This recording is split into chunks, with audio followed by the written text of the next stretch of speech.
Good evening. It is 5:30. The April 15th, 2014 meeting of the City Council of the City of Springfield, Illinois is called to order. If you'd rise for the Pledge of Allegiance.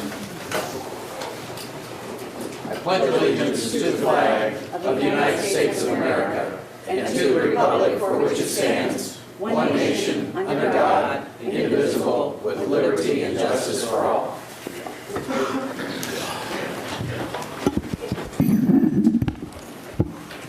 Clerk, call the roll. Alderman Edwards. Here. Alderman Simpson. Here. Alderman Turner. Alderman Lesko. Here. Alderman Canman. Here. Alderman Jobe. Here. Alderman McMiniman. Here. Alderman Tylen. Here. Alderman Dove. Here. Alderman Griffin. Here. Mayor Houston. Here. Pursuant to governmental unit remote attendance policy established by ordinance 14-01-07, the chair will entertain a motion to allow Alderman Turner to participate by remote attendance at this special council meeting. Is there a motion? Second. It's been moved and seconded. Discussion. Hearing no discussion. All those in favor of the motion vote yes. Those opposed vote no. Voting is now open.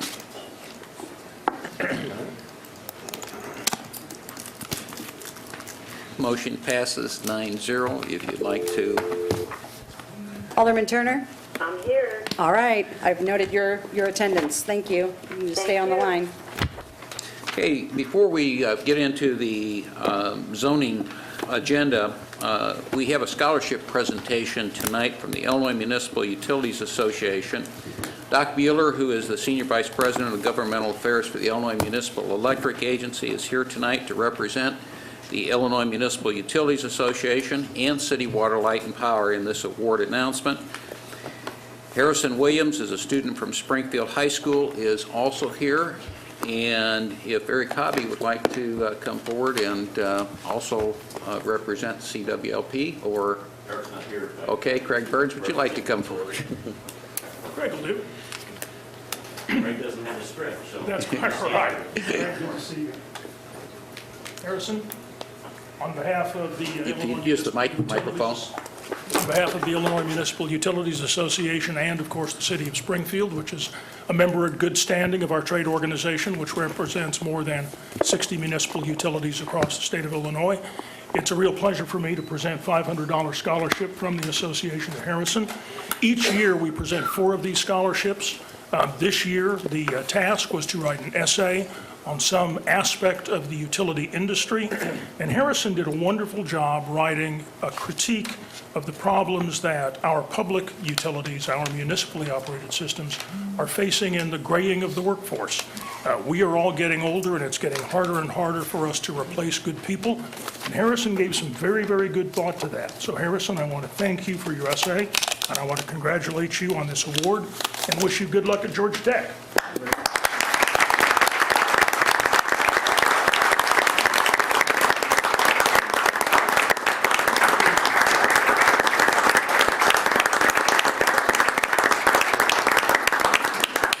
One quick picture with Harrison? Only if he does. I think that'd be good. Then we'll be happy.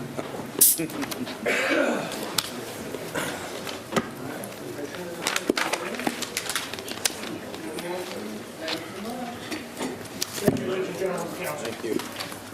Congratulations on that. Good job, Judge.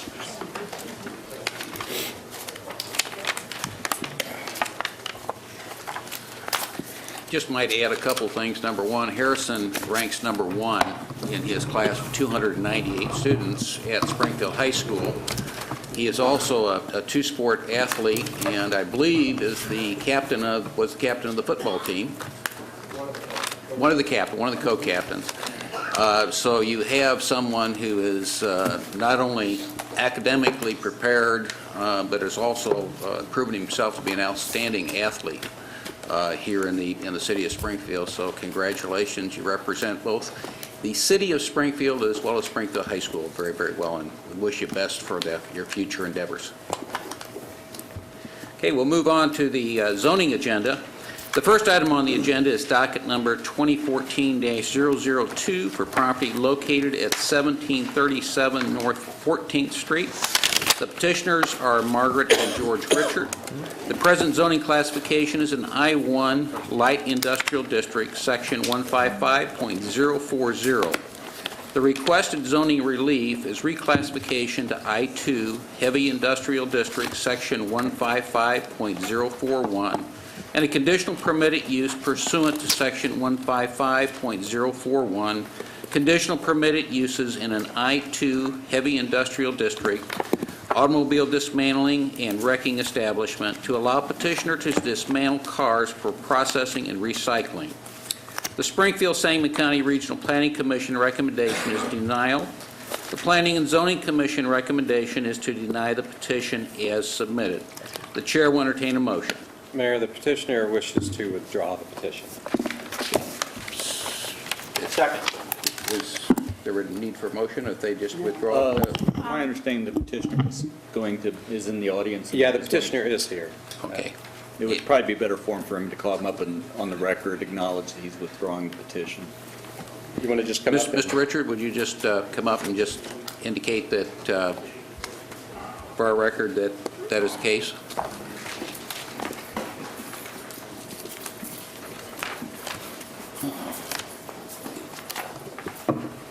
Yes, sir. At this time, we are ready to withdraw. Okay, Mr. Richard, thank you very much. Appreciate that. Thank you. Okay, the next item on the zoning agenda is docket number 2014-008 for property located at 1249 Toronto Road. This is a reconsideration of a veto by the mayor. The chair would entertain a motion if there is such a motion. The council chooses not to reconsider. Okay? Moving. I'll move to reconsider. There's a second? Second. It's been moved and second for reconsideration. I believe the attorney. Mayor, my name is Bernard Segato, and I'm here, I think this is the third time we've been here, so I'm not going to rehash everything I've talked about the last couple of times. Mr. Patel is here also. But I would like to point out again that this should be considered on its own.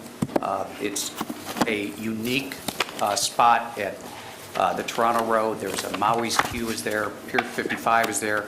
There's other video gaming, which seems to be an important consideration for the council.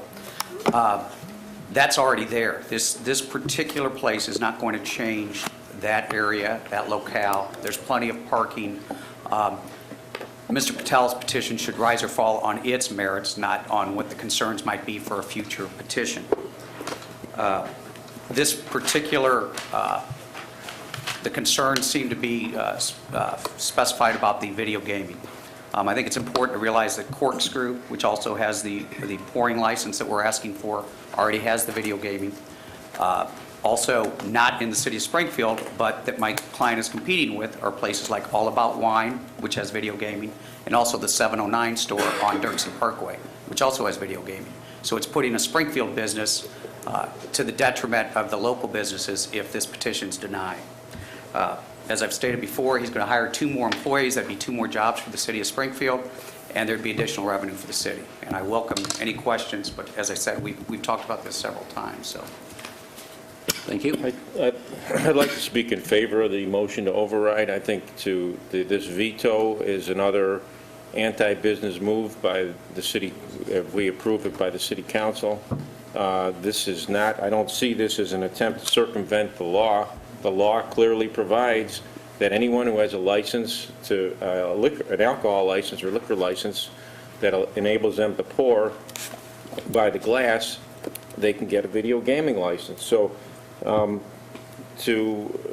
think what's circumventing the law is this veto by trying to single out this particular business owner who's just trying to comply with the law and fit himself within the law, and he gets his his proposal vetoed because for some policy reason that isn't really.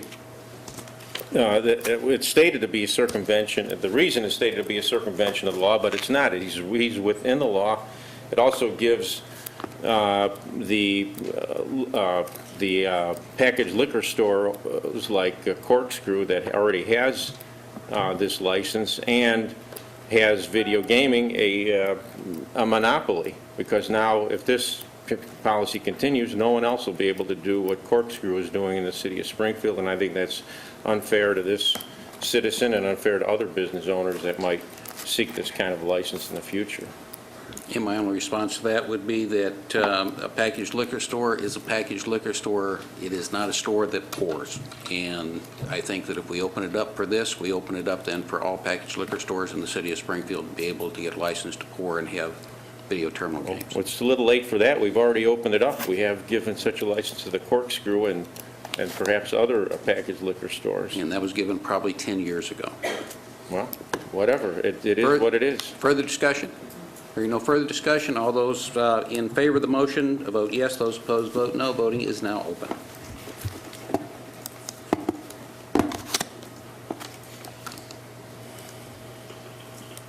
Alderman Turner, would you like me to record your vote? No. Okay, motion fails, 1 yes, 9 no. The next item on the agenda is docket number 2014-011 for property located at 602 South Douglas. This petition has also been withdrawn by the petitioner. The next item on the zoning agenda is docket number 2014-012 for property located at 1424 Sangamon Avenue. The petitioners are Matt Giedel and Robert Moreland. The present zoning classification is a B1 Highway Business Service District, Section 155.033. The requested zoning relief, a conditional permitted use pursuant to Section 155.033, conditional permitted uses in B1 Highway Business Service District and Section 155.200 taverns. The amended Springfield-Sangamon County Regional Planning Commission recommendation is approval of a conditional permitted use to operate a tavern, provided there is no outside seating, no live music, and provided that the business has greater than the majority of its revenues from sources other than the sale of alcohol. The Planning and Zoning Commission recommendation is to approve the amended staff recommendation. Chair will entertain a motion. I move to accept the staff recommendation and Planning and Zoning's recommendation. Second. Been moved and second to accept the recommendations of the Springfield-Sangamon County Regional Planning Commission and the Planning and Zoning Commission, and to approve a conditional permitted use to operate a tavern, providing there is no outside seating, no live music, and provided that the business has greater than the majority of its revenues from sources other than the sale of alcohol. Discussion. Discussion, Mayor. This situation here is not too dissimilar from the situation we just discussed, meaning that we're now making, I think, the correct decision, Mayor, to not grant video gaming licenses to packaged liquor stores.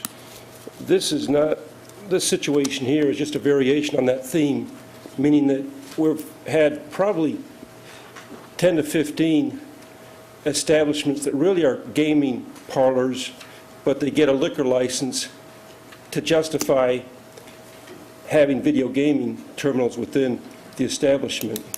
And we have one, for example, they're all over town, but of that nature, a small establishment, about 1,000 square feet or less. This one's, I believe, is 1,200. And have members of the council been into some of these establishments? I mean, if you go in at, let's say, 8 in the morning, or 12 noon, or 3 p.m., it's not a tavern. It's a refrigerator, a real small refrigerator typically. And they've got some liquor in there. And no one's drinking beer. No one's at a tavern. Everyone's at a betting parlor.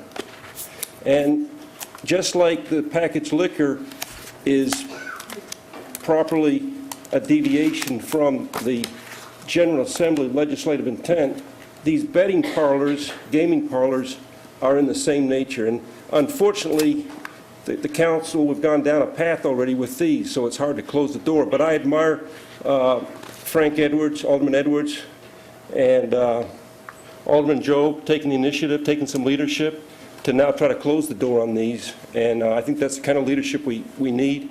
We're kind of in a difficult space here with these two because the proposed ordinance that's on first reading has a future effective date, but I'm going to express my no vote for this one because I think we should have been voting no on these all along. Thank you, Mayor. Further discussion? Hearing no further discussion, all those in favor of the motion vote yes. Those opposed vote no. Voting is now open. Alderman Turner, Yes. how do you vote? Yes. The motion passes 6-4. Yes. Okay, the next item on the zoning agenda is docket number 2014-013 for property located at 1052 North Grand Avenue West.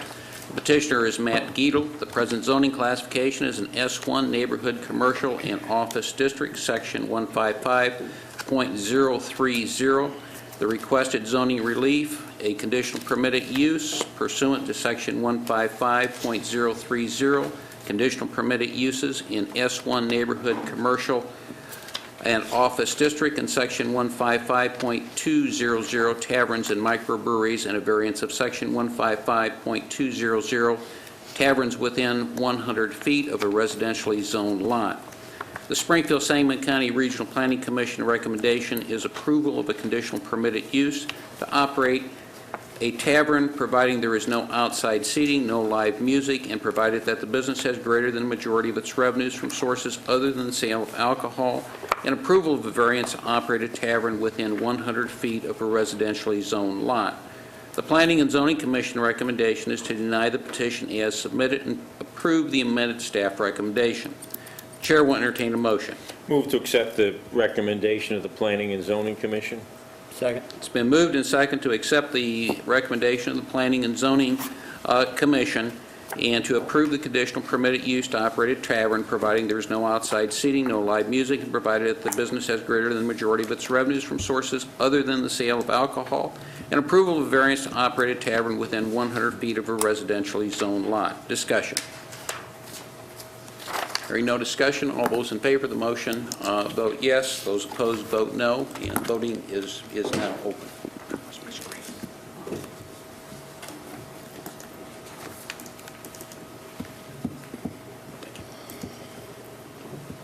Alderman Turner, how do you vote? Yes. Okay, motion passes 6-4. The final item on the zoning agenda is docket number 2014-014 for property located at 1516 Sangamon Avenue. The petitioner is Thomas Winkler. The present zoning classification is a B1 Highway Business Service District, Section 155.033. The requested zoning relief, a conditional permitted use pursuant to Section 155.033. Conditional permitted uses in a B1 Highway Business Service District and Section 155.200 taverns. The amended Springfield-Sangamon County Regional Planning Commission recommendation is approval of a conditional permitted use to operate a tavern, providing there is no outside seating, no live music, and provided that the business has greater than the majority of its revenues from sources other than the sale of alcohol. The Planning and Zoning Commission recommendation is to deny the petition as submitted, but approve the amended staff recommendation. The chair will entertain a motion. Move to accept the Planning and Zoning's recommendation. Second. It's been moved and seconded to accept the recommendation of the Planning and Zoning Commission, which is to approve a conditional permitted use to operate a tavern, providing there is no outside seating, no live music, and provided that the business has greater than the majority of its revenues from sources other than the sale of alcohol. Discussion. Hearing no discussion, all those in favor of the motion vote yes. Those opposed vote no. Voting is now open. Alderman Turner? Yes. 6-4. Motion passes 6-4. Okay, we will move into the City Council agenda. The chair will recognize Treasurer Langfelder for presentation of the financial report.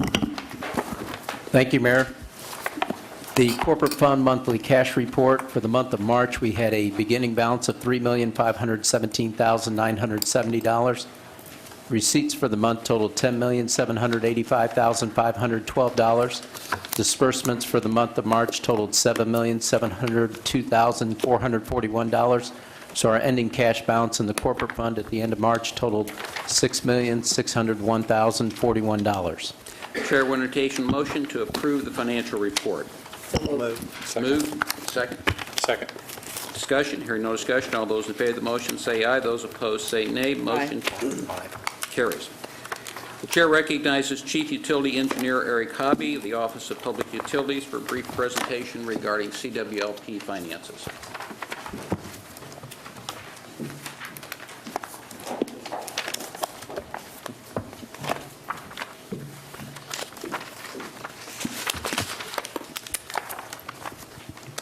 Thank you, Mayor. This will be through February, which will be the close of fiscal 14. So, going through, this will be the same format as we've done before with the quarterly reports. We do have a little more information on there about our bond debt payments. So on the key points, we closed out the fiscal year with $1.69 million cash, and we'll cover that a little bit more. Just a reminder, $33 million represents 60 days of cash. We did meet our 1.25 coverage ratio, and we ended the year with 1.41. Water fund was $11.1 million. That's, as you can see, 185 days of cash and had a coverage of 1.92. Labor budget was under, and pilot payment to the corporate fund is over budget. If you look at the electric fund finances on the cash position, you can see that it's finished slightly positive. Cash on hand minus the line of credit owed and the water fund payable. The water fund payable is the larger of the two. We've been slowly paying down the line of credit throughout the fiscal year. The next slide shows electric fund cash month by month. And these are the same things we put in each monthly presentation. The green shows fiscal 14, and the pink color is fiscal 13, so you kind of have a comparison. The red line up there is, again, 60 days of cash. So you can see our cash position has been weak for the last 2 years. This year, our average cash was negative $541,000, and 8 of the 12 months we were negative. So, you know, that's our biggest ongoing concern. When you look at revenues, retail revenues were under budget by about $6.8 million, or 3%. And that, we made a lot of recovery this past winter because of the cold winter. That's with about a $3 million gain above budget for this last quarter of the year. Wholesale revenues were nearly 50% over budget because of the cold winter, and we did have some earlier in the year too, which that is the key driver why the pilot is over budget. But we finished nearly 50% over budget on that side. Non-bond expenses, we finished $6.75 million under budget, or that's about 2.6%. You look at our debt coverage, and this again, we finished the year at 1.41. It's above our 1.25 minimum, which is our master bond ordinance threshold to stay out of technical default. That's what we did a couple years ago. And this, as we look forward, is an ongoing concern. The next one, electric fund debt. And as you can see, this is our annual debt payment. It's roughly $42.5 million, and it's very stable out for quite a time in the future. There will be no relief coming anytime soon on that. Electric fund debt coverage ratio month by month. Again, this has fiscal 13 and fiscal 14 in there. And, you know, they've tracked pretty similar through the year. You know, we finished the year. We'll see a fall off come here in the spring as outage expenses go out and revenues will decline. And as you can see, we typically recover after summer revenues come in. Moving to the water fund. Water fund cash is much stronger and has a large payable from the electric side. So once electric catches up and pays it, the water fund will be in a good position. Water fund cash month by month on the next slide chart shows you that it's in a very strong position. The gain at the end is mostly related to catching up and basically to the general fund of bond reimbursements. We borrowed money for the Waterworks Improvement Project, and that borrowed bond money is reimbursing the general fund at the close at the end of the fiscal year. On the water fund revenues, we're a little below budget, $1.47 million, and non-bond expenses were under by about $5.5 million.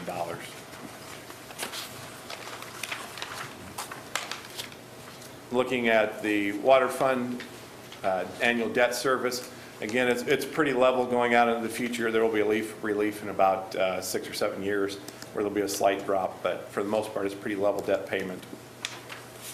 The debt service, again, on that was 1.92, and you know that's a number we like to be around 2, you know, if possible, but this is still a good coverage ratio that will, you know, we'd like to maintain this type of coverage. It'll allow us to access to lower cost capital in the future.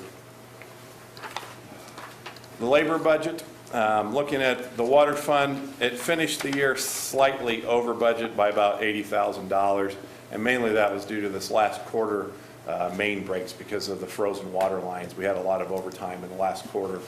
The electric fund finished under budget by about $1.76 million, and the entire budget was under about 1.68 for CWLP.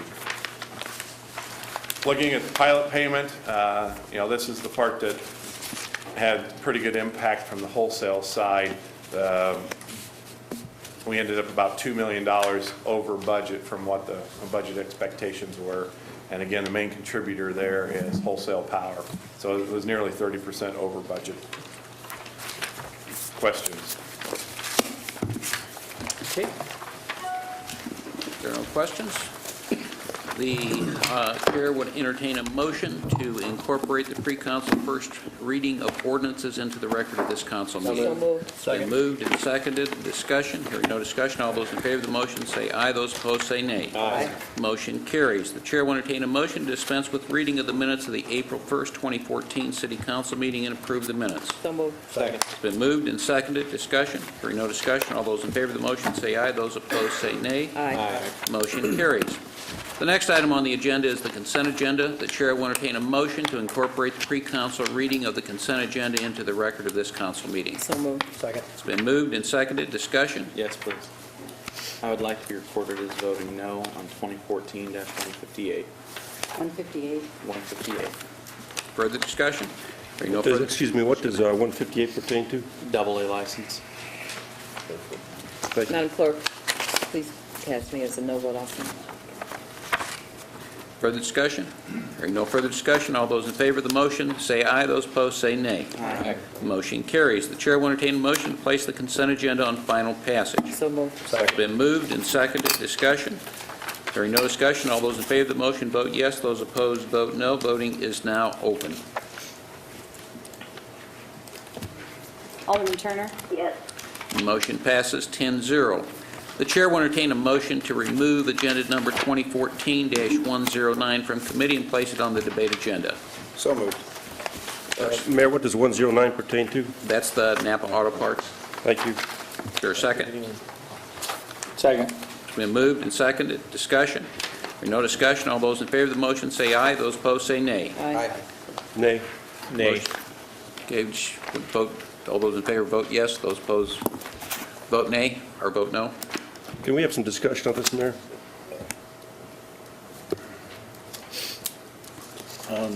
It is up to the discretion of the chair, I think, on this.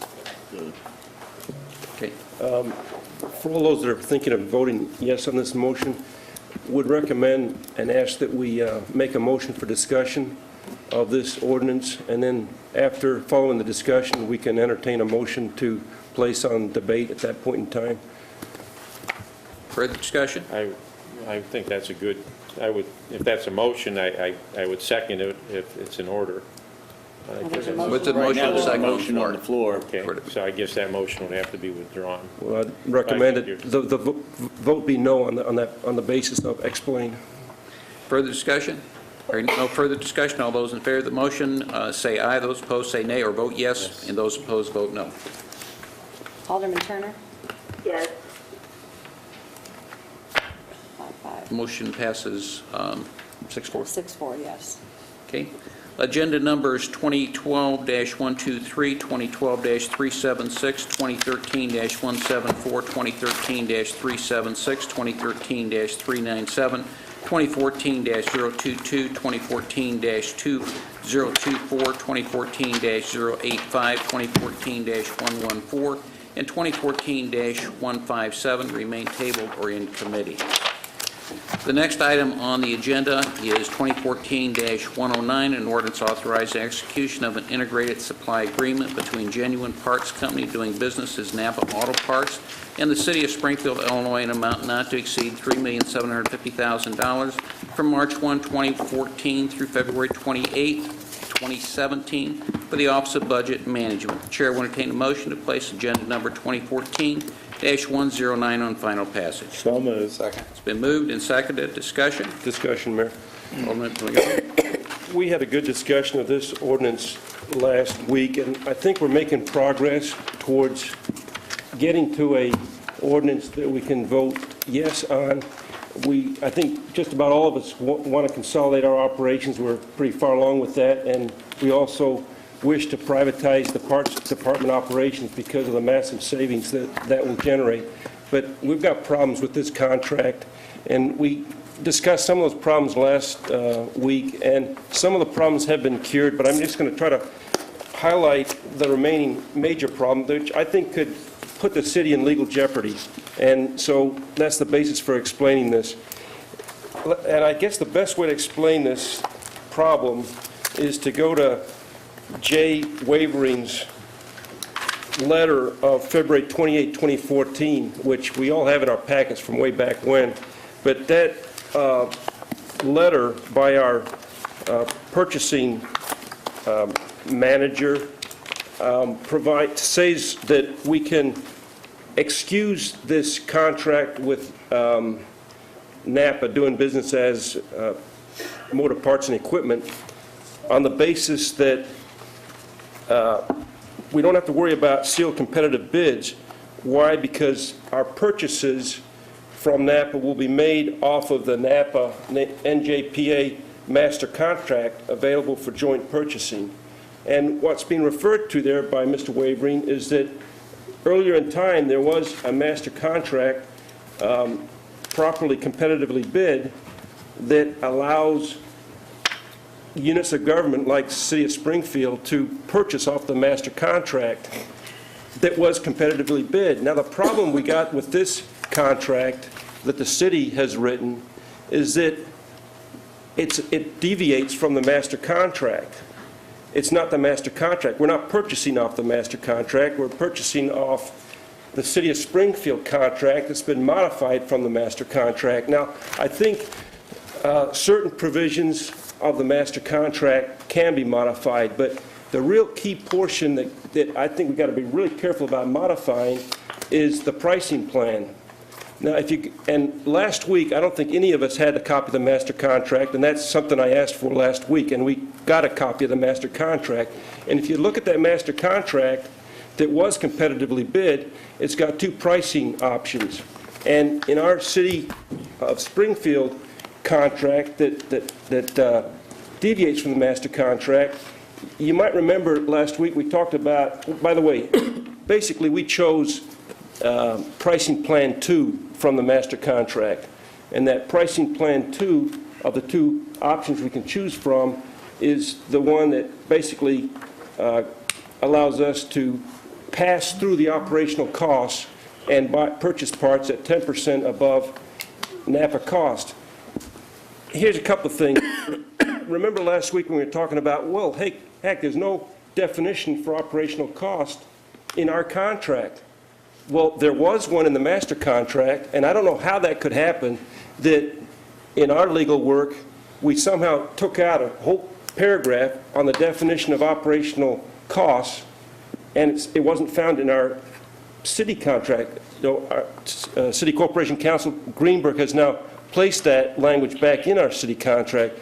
But still, if you go and look at the pricing plan in the master contract and the pricing plan for the city of Springfield, they don't match up, and I think that creates a problem, that someone could come in and say, hey, we're avoiding competitive bidding by saying we're working off a master contract, but really we're not working off the master contract.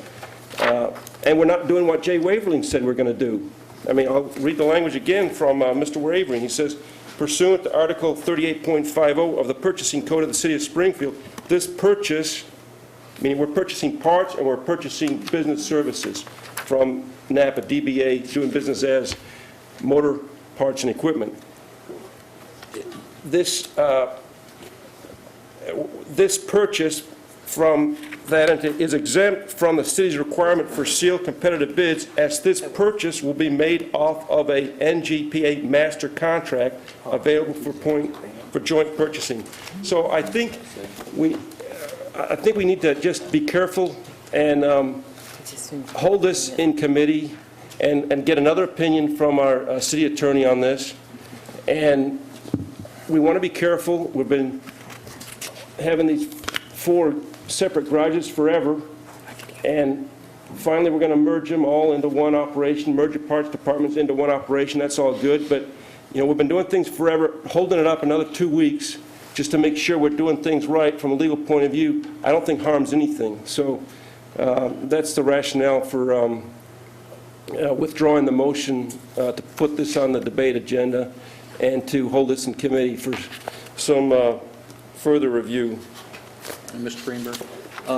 I can give an opinion now. I believe that in the event the city council chooses to pass the ordinance that is before you tonight, that in fact that would be a legal exercise of the city's power.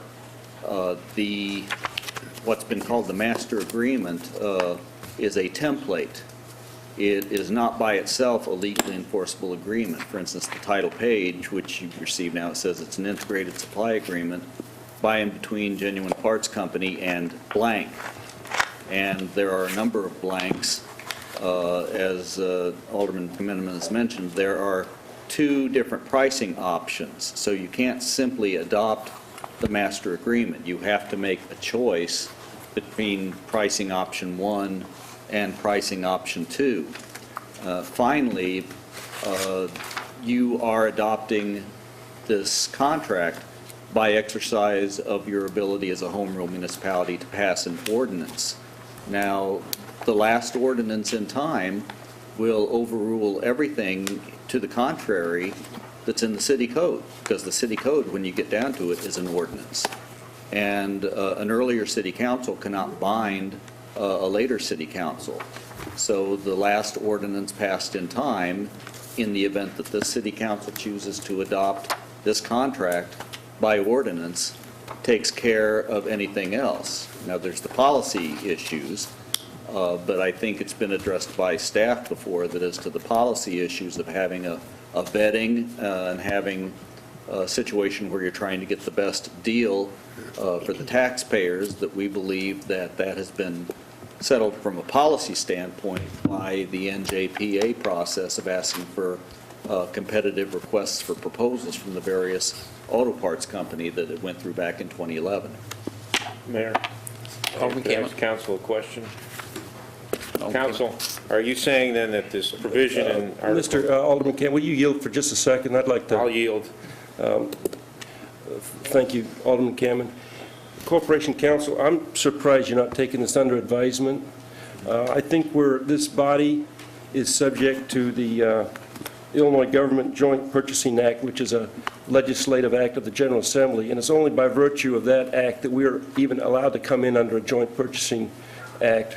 And I think that your points are well intended, but I just don't think they protect us from a legal challenge that we are circumventing the competitive bidding process by piggybacking onto a contract that actually has been deviated and which deviates and modifies the what was finalized by competitive bid in Minnesota.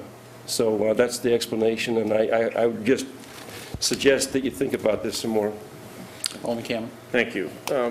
Council Greenberg, are you saying that the provision in Section 38.50 of the Purchasing Code requiring sealed competitive bids for certain purchases, that the City Council can overcome that any time by deciding that for a particular contract, we don't want to do a sealed competitive bid, and we can just approve a contract that was not subject to sealed competitive bid? That is my opinion, yes, because you are a home rule municipality. You are not bound by the provisions of the Illinois Municipal Code, and the ordinance which requires sealed competitive bids is itself a prior ordinance. So there is case law out there that a prior city council cannot bind for all time a future city council. And this NJPA master contract, that was not enacted by the Illinois General Assembly, but by the Minnesota General Assembly. Is that correct? The NJPA is a unit of government authorized by Minnesota.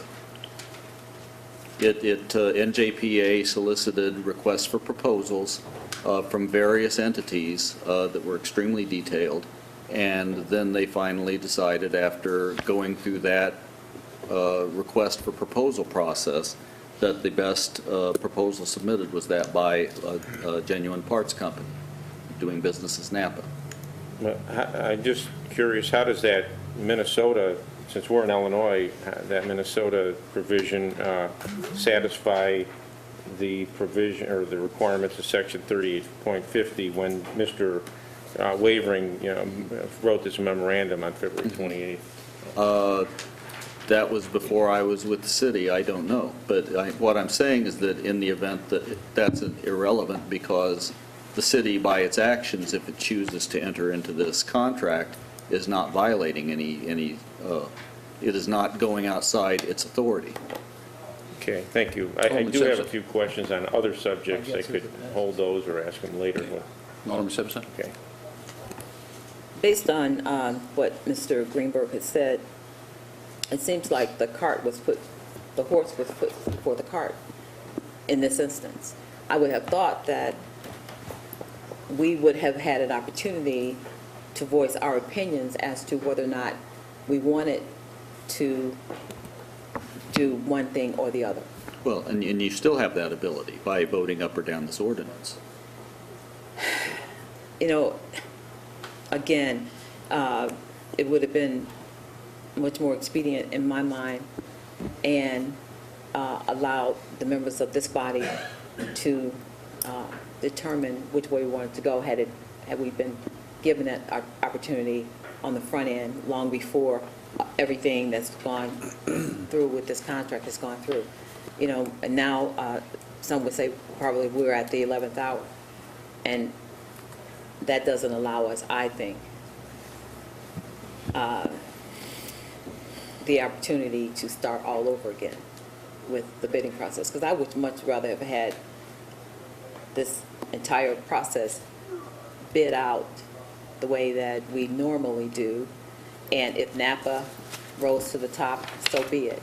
But we were not allowed that opportunity, and that's problematic for me. Further discussion? Alderman Griffin? I still have some of the same concerns I had the other night. I don't see anybody here, but have we got all the union issues worked out? Are we going to court with any of these unions after the fact? I'm not in a position to answer that. It's not part of the Napa contract. I agree, but by going into this contract, we may end up sitting ourselves going to court now because of us jumping in and voting on it before we completely got those issues taken care of. And how many union people did we have? I mean, I know there's a number of different unions that we were negotiating with to take care of. Anybody have the idea of the number of union people we had in this transition? I think Ms. Palazzolo would.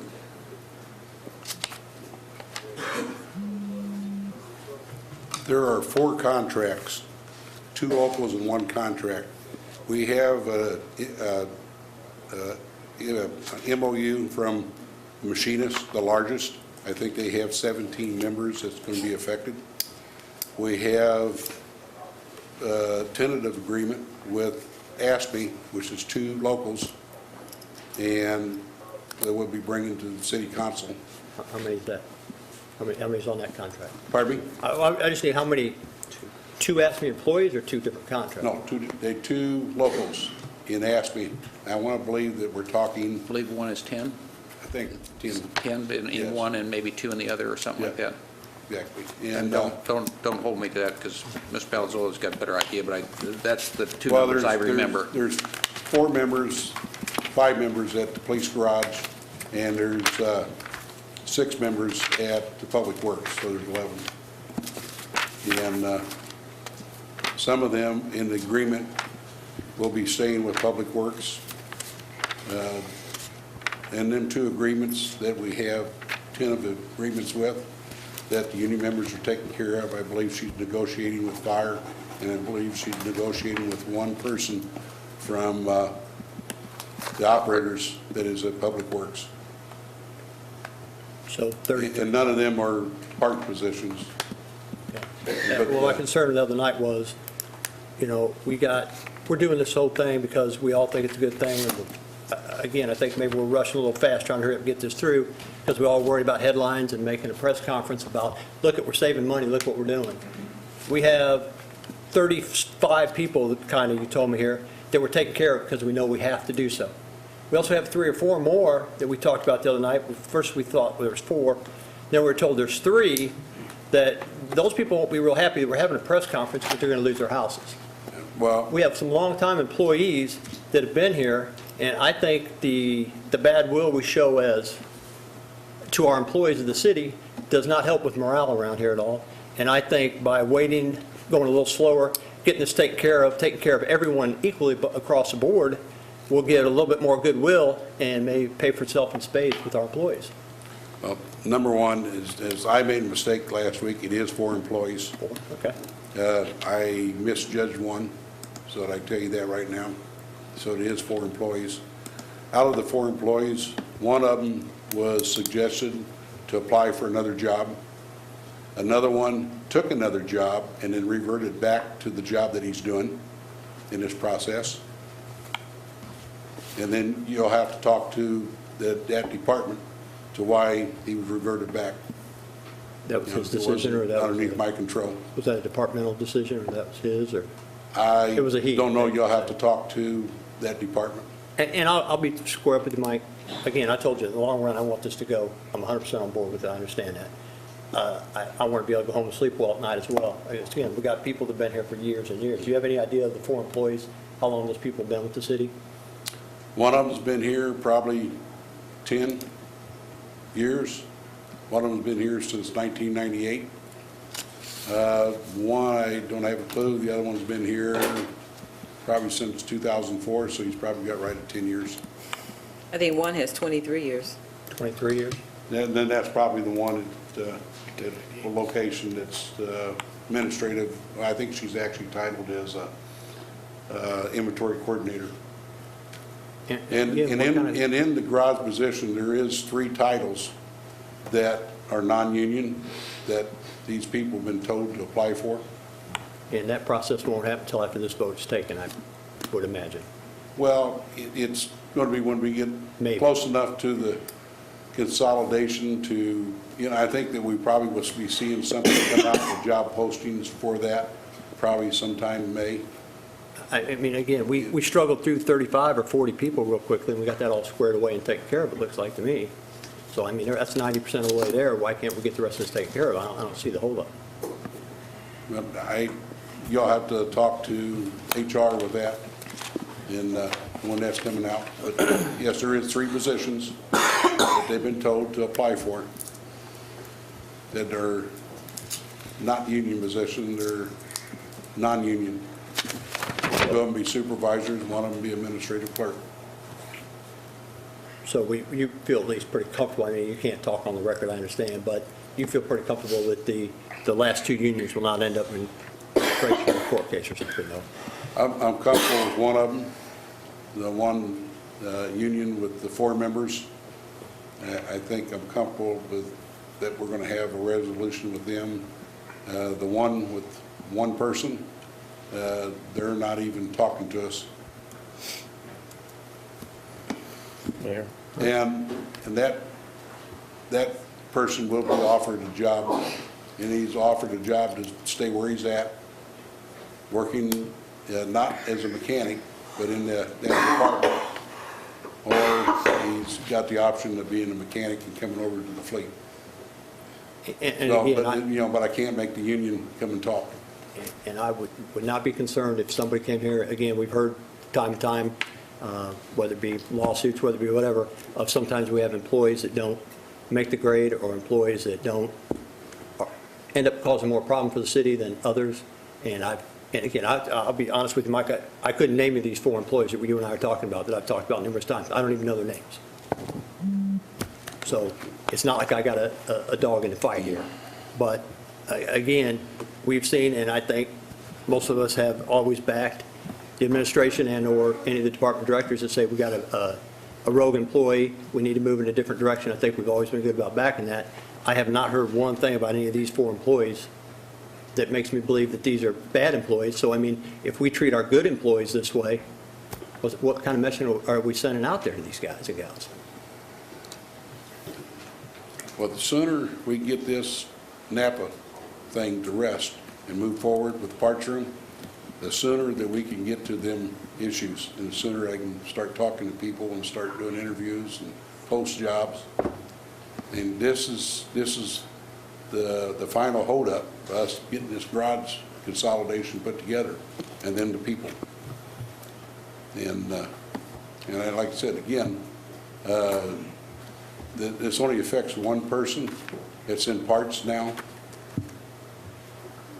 And, you know, and I talked to that person, and I told him that to apply for the job. And I told Corey, he asked last week, I said, can I give preferential treatment? And I told him, no, I cannot promise that. I don't think I could even say that without putting myself in the city at liability. I agree 10%, Mike. But I think that, you know, that these employees deserve the chance to apply for them jobs and to come and show us their skill sets to what the new job is going to be. And we will take that in consideration. And I know interviewing and talking to people when applying for jobs in the public sector, when using tax money to fund their salaries, you got to play by the books, or play by the rules. I understand that, and I've been in that position and done it many times. But again, hopefully those rules will ferret out that make sure that we've got good 20-plus year employees who've been good employees for the city for all these years, that somehow, I'm guessing, I'm hoping that they'll rise to the top and be employees in this city here in the next few months, not putting for sale signs in front of their house. Well, if they're good employees, that's going to show when we do the interview process and we look at, you know, the history in the other departments and look at them. And you know, and I can't tell you what's in the other departments and how they perform and what their performance levels are and their appraisals. You know, I haven't looked at that information. That's personal information. So you're at least not aware of any I'm not aware. negatives of any of these four employees? Yes. Alderman Edwards? Yeah, we've crossed this bridge before. We have two issues in front of us. One's the contract and the other's employees. And we've tied the two together because, in essence, that's the only power that the aldermen really have, and that's to push issues that they feel are important, and the employees in this instance are important. But we need to move this forward, and we crossed this bridge before as a council during the budget process here 3 or 4 years ago, when in order to save money to the tune of $1.1 million, there were 3 employees out there. And the council said, you know what, let's save these 3 employees and let's not save as much money. That's what we did, whether it be it right or whether it be it wrong. Now, we need to move this project forward. And if it makes everybody feel more comfortable, maybe we need to look at the same approach. And that approach is this: take the contract, and the contract is going to save us how much money? You tell me. This contract is going to probably save us, you know, I think $500,000 a year. Okay, but the overall the overall budget is going to save us how much? 1.2? For the consolidation, we was talking about 1.2, 1.3, Okay. if we throw this 500,000 in there. And then I think there's cost savings that we're not even going to see and realize until we get in there. And that's the obsolescence of parts, the overstock of parts, the parts that you throw away because now they've been on the shelf for 20 years and nobody wants I to give think, you Mike, anything for it. you're selling to the choir here. I understand the dynamics of this, and I think we'll actually save more money down the road as we refine this process and we work it out. Right now, the projection's about $1 million, and I think we owe the taxpayers that because we continually go to them and say we want to raise money and we want to do this, and then when the opportunity presents itself to say we want to save money by doing this, we have obstacles that we want to reach. So I guess to the council, we do need to move this project forward. We need to start saving money for the city. But instead of looking at the 1.2, maybe we could, as a compromise position here, because we need to get this contract going, that we save 1.1, and we save more down the road through attrition, because we're looking at now moving 35 or 40 people over to the garage, and we're sacrificing 3 or 4. I think as you begin to refine this, you're going to see more and more savings, and as people leave, out of those 40 that have been moved over there, you're going to say, you know what, I don't need 40, I need 37. This is going to be a work in progress. So maybe in order to do a compromise position, nobody loses their job right now, and we get this contract moving forward so we can start saving money, because the earlier we save the money, the more that is. I agree. The longer we go on, the more expensive it gets. And in the budget process, which we had not too long ago, this was part of our savings. So the longer this goes, the more savings we're eating up, and the more expensive it gets. So I guess my question to the council is, does somebody want to come up with a compromise position that will help move this forward? Because the longer this goes, the more expensive it's getting. I too had questions about the contract. I took this to some private attorney friends of mine, had them look at it, had them investigate, go onto the website. Everything is done legally. That's not the question at hand. I guess I go along with Gail that I wish we'd have known about the process at the beginning, not at the end, but that's not the way it works. That's where we're at. So I think we need to separate ourselves here and say, are we going to vote for the Napa contract? Are we going to come up with a compromise position? I think it's all on the table now, and we need to push it forward, because this is about saving money for the taxpayers. And over attrition, we're going to save more and more and more. It isn't about 3 employees or 4 employees. It's bigger than that. We're going to push this thing through, and I think you'll see a bigger savings than your 1.2, 1.3. Down the road, we're going to be talking more and more money. And it's like a guy told me, when you don't save that nickel or don't save that dime, that's forever. And so the longer we let this go on, and if it's costing us $100,000 a month, that $100,000 a month is forever that you lose. So I'm kind of open to discussion here to say, do you guys want to do this through attrition? Let's push the contract through with maybe an amendment that says we'll take all employees and it will be filtered out through attrition, because we need to get this thing moving. I'll just let that go out for a thought. And Mayor, I understand the dynamics of it. I understand the money of it. I understand what we've all said, that there's a $1.2 million savings out there.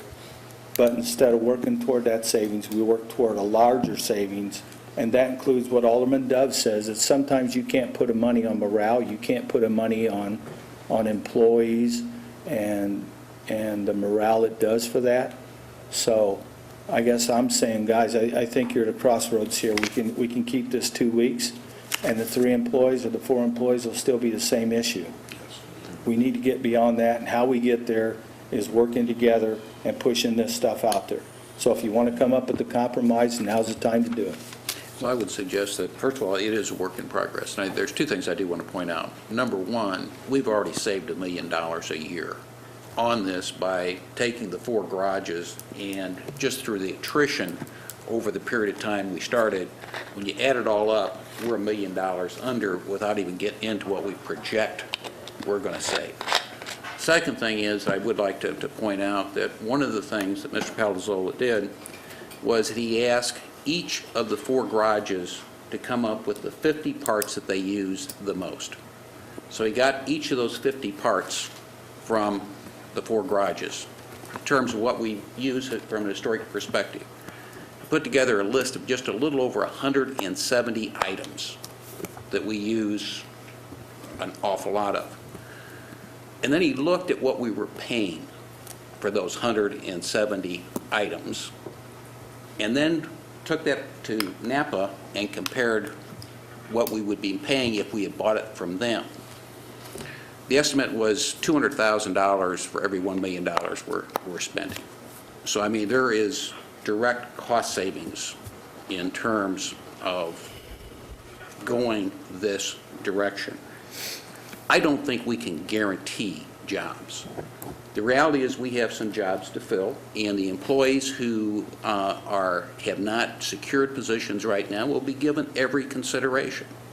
We have other positions in city government, but I don't think that we can sit here and guarantee somebody a job forever. Mayor, I'm just trying to get you 6 votes. I'm trying to get this thing going. I understand, and I appreciate that. But I also think that, we have to take the approach that we are going to be fair with our employees, and we are going to give them every consideration. Well, I think Frank Edwards is right. I think we're at the crossroads. I think if you want to throw the dice out there and see if you got 6, if not, it's going down. If somebody wants an amendment, and put an amendment on there that says we're going to make sure that these people stay city employees, I'm going to guess you get 6 votes tonight. My guess is if you don't, I don't think you're going to get 6. If you got the votes, throw it.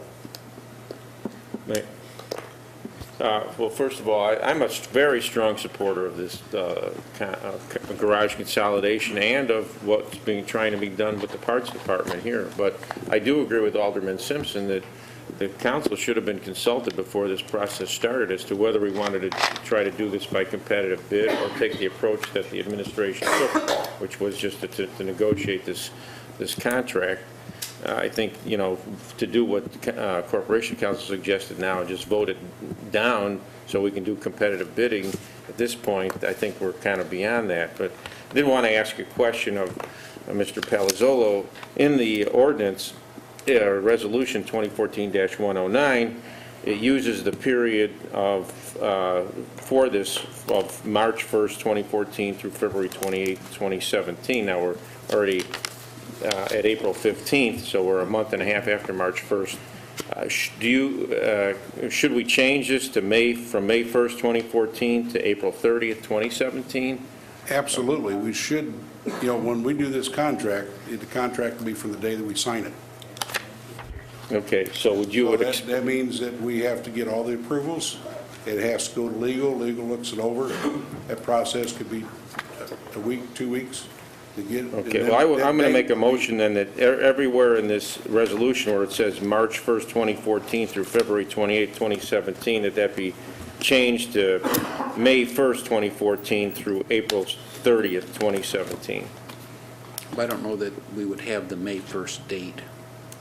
Well, certainly, what date do we want to put it? I mean, March 1st, 2014 obviously doesn't make any sense because we're a month and a half past that. Point of clarification, Mayor, I think Alderman Cammon is referring to the ordinance itself. The ordinance, yeah. Which specifies certain start dates and end dates, and I agree with Alderman Cammon. We've got a different timing scenario here than what we started with.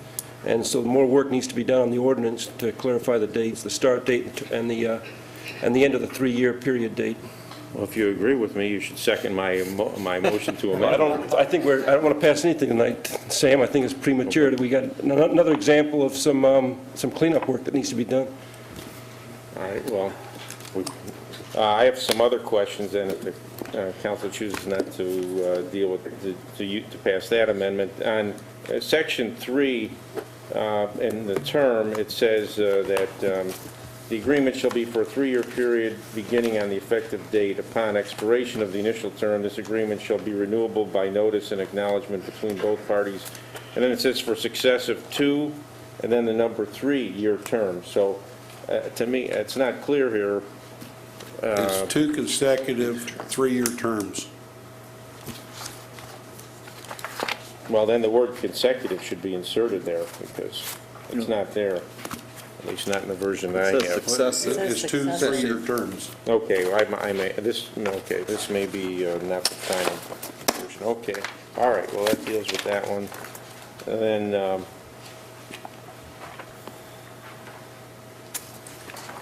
I suggested in paragraph 7, I think we should work, it's got a provision that if we don't pay NAPA the monthly amount within 30 days, they're going to charge us 1.5% a month interest, which is 18%, which is exorbitant in this economy. Councilor Greenberg informed me that under state law, we're required to pay 12% or 1% a month interest for any amounts we owe that aren't paid within a month. So I would urge Council Greenberg to try to get Napa to agree to reduce that to the statutory amount of 1%. And then on the, is anybody from Napa here? Yes, sir. Okay, on this operations cost chart, I had a couple of questions on that. I'd be more than happy to bring him up here and let him answer that for you. Okay, well, the question was, there's, under insurance, there's a employee group insurance, which obviously I understand that is a $722.72 a month. And then there's another insurance that we're going to be paying a $413.63 a month. And I, you know, you and I talked earlier, and I don't think you knew exactly what that was, so. Just a minute, and I'll get one of them up here to Okay. answer that. I mean, they're just using this as an example. I mean, know, these are but not I want to any know what the actual example numbers. is. I mean, at least we ought to know what we're going to be paying for every month from now for the next 3 years. I'm not sure what that is. We'll check it. It could be insurance for the inventory that's in there, because that inventory will be ours, and that would be my best guess. But I would have to get definition on it. Okay. Then there's another item, taxes, not income, 43.06. And Those I know are payroll tax. payroll taxes, okay. And then there's an item called TAMS, T-A-M-S, that's $851.73 a month. That's our computer system. Who's speaking? We need to operate with Okay. integration system. Can he come up to the podium, please?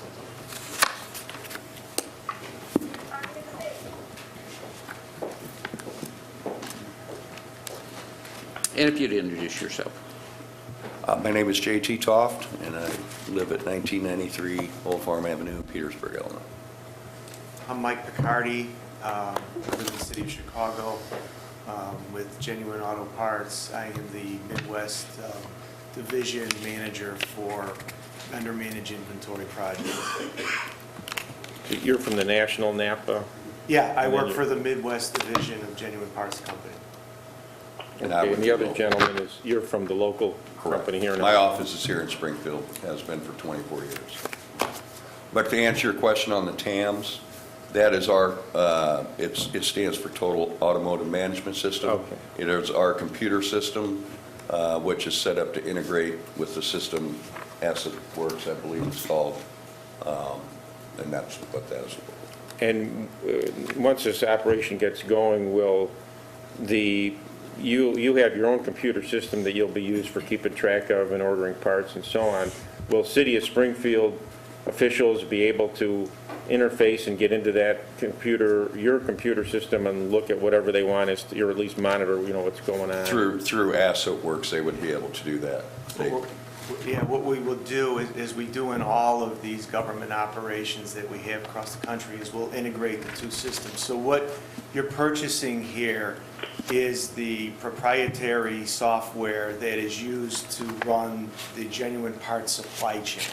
So it's the exact same system that's used to run and purchase and supply $14 billion worth of parts throughout the United States. You will have the same system, and we will integrate that with your new work order system, as we've done through most of the United States and local governments. Is this also the same system that is used in Napa stores around the country? Correct. Okay.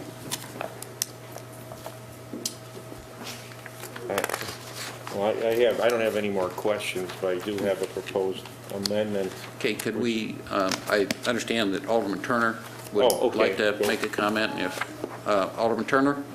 As everyone knows, I was a very strong supporter of the consolidation, and I think that this ordinance that we have now is a good companion to that consolidation, and will really get us to where we need to be in terms of not only our cost savings, but a better handle on the operations. I think it's good fiscally as well as operationally. However, I do share Alderman Griffin's concern about the 4 non-union employees. I would hate to see us move quickly just looking at cost savings and not be in a agreement on how we are, in fact, treating those 4 employees from a, and I heard what Alderman Edwards said, and I tend to agree with him, and I would if he wants to put forth an amendment that speaks to his proposal, then I would certainly support that. But I do think that we need to bring this to some kind of conclusion as quickly as possible. The longer that we procrastinate on it, it's not moving forward with our cost savings, it's not moving forward with our operational needs. So if Alderman Edwards wants to put that proposal forward, I think that that will be a good first step in moving this forward tonight. Alderman Edwards, did you have, Yeah, I think that maybe there might be some language, and somebody can help me with this, that we separate I'm trying to do this on the fly here, but you can help me if you Well, want. I was trying to craft up something when you started saying that. My suggestion was something to the effect of that city employees not represented by a union shall not lose jobs as a result of the 2014 garage consolidation, except by attrition, misconduct, or other cause justifying termination. Is that, okay, I'll make that amendment to the contract. it's moved and seconded, discussion? Yes, please. Alderman Simpson? Most certainly, because last week, your Human Resource Director stood right here and said that you can't guarantee anybody any jobs. So how does that fly? And how does that line up with this? Well, it's only by the authority of the city council directly. The staff certainly doesn't have the authority to promise to people that they will get jobs. It's only as a direct result of this body saying that by ordinance that these employees will not lose their jobs except by attrition or other misconduct justifying termination. And if I may, not by doing this, how much is this costing us a month by us not? It's costing us something. I would say we're probably 100,000 a month. So in 2 months, you've saved what it would cost us to do this. And as long as we're assured that it's going to be done through attrition, and as people retire, we get down to whatever the number is. And I really think that number will go beyond what you've given us once we get the ball rolling. So, yeah, you know, I'm one that says I'm in this for the taxpayer, and let's do what needs to be done for the taxpayer. And the taxpayer right now it's costing them, by your words, $100,000. The more that we go on with this, the more it's costing us. So if this will help us get where we need to go, then I'm for it. Alderman Lesko? I don't want to see anybody lose their job. My question is this: what are they going to do? The 4 employees that we're keeping, are they going to remain? Are they going to remain? The jobs that they're in are going away in the departments that they're at. They will have to apply for the new job. I mean, just, if the department has a job that's going away, would they not apply for a new position? Okay, well, right now, though, if we vote on this, through this amendment, and say that the people aren't going to lose their job, what are you going to do with them? What am I going to do with them? Yeah. I would think, you know, they're in the departments. They're in Public Works, they're in CWLP, they're in the Police Department. They work for them departments. They don't work for me right now. Is that not? Well, the parts person would. There are no parts people losing their job. I think Alderman Edwards' amendment means they're going to be they will keep a job. They're not guaranteed the new job. Okay, so they're not going to stay in the position where they're at. That's up to the Position's going away. There won't be no parts in. Alderman Edwards, is that what you meant when you? Yeah, I mean, that job isn't going to be there. And I'm throwing this out, Frank, as a compromise to get us where we need to be. And I think when you talk about this, I heard Alderman Griffin say you have a 25-year employee. What message does this send to our employees? We're going to get down to a number through attrition. Now, I sit here and I listen to everybody, and y'all go, we don't want to get rid of anybody. So then we put an amendment that says, okay, let's put out an amendment, let's keep everybody, we'll work our way down to attrition, and you go, well, you know what, we don't want to do that either. We need to figure out how we're going to do this, because we're charged with saving the taxpayers' money. Either we do that or we don't do that. Well, I don't Now, think I didn't these hear anybody people say they are weren't. hanging out there a mile. I don't think anybody said they weren't for it, Frank. Well- I didn't hear that. Did anybody say that? What we're saying now is, what do we do with these people? Well, what they clearly stood up there and said is their job's being eliminated.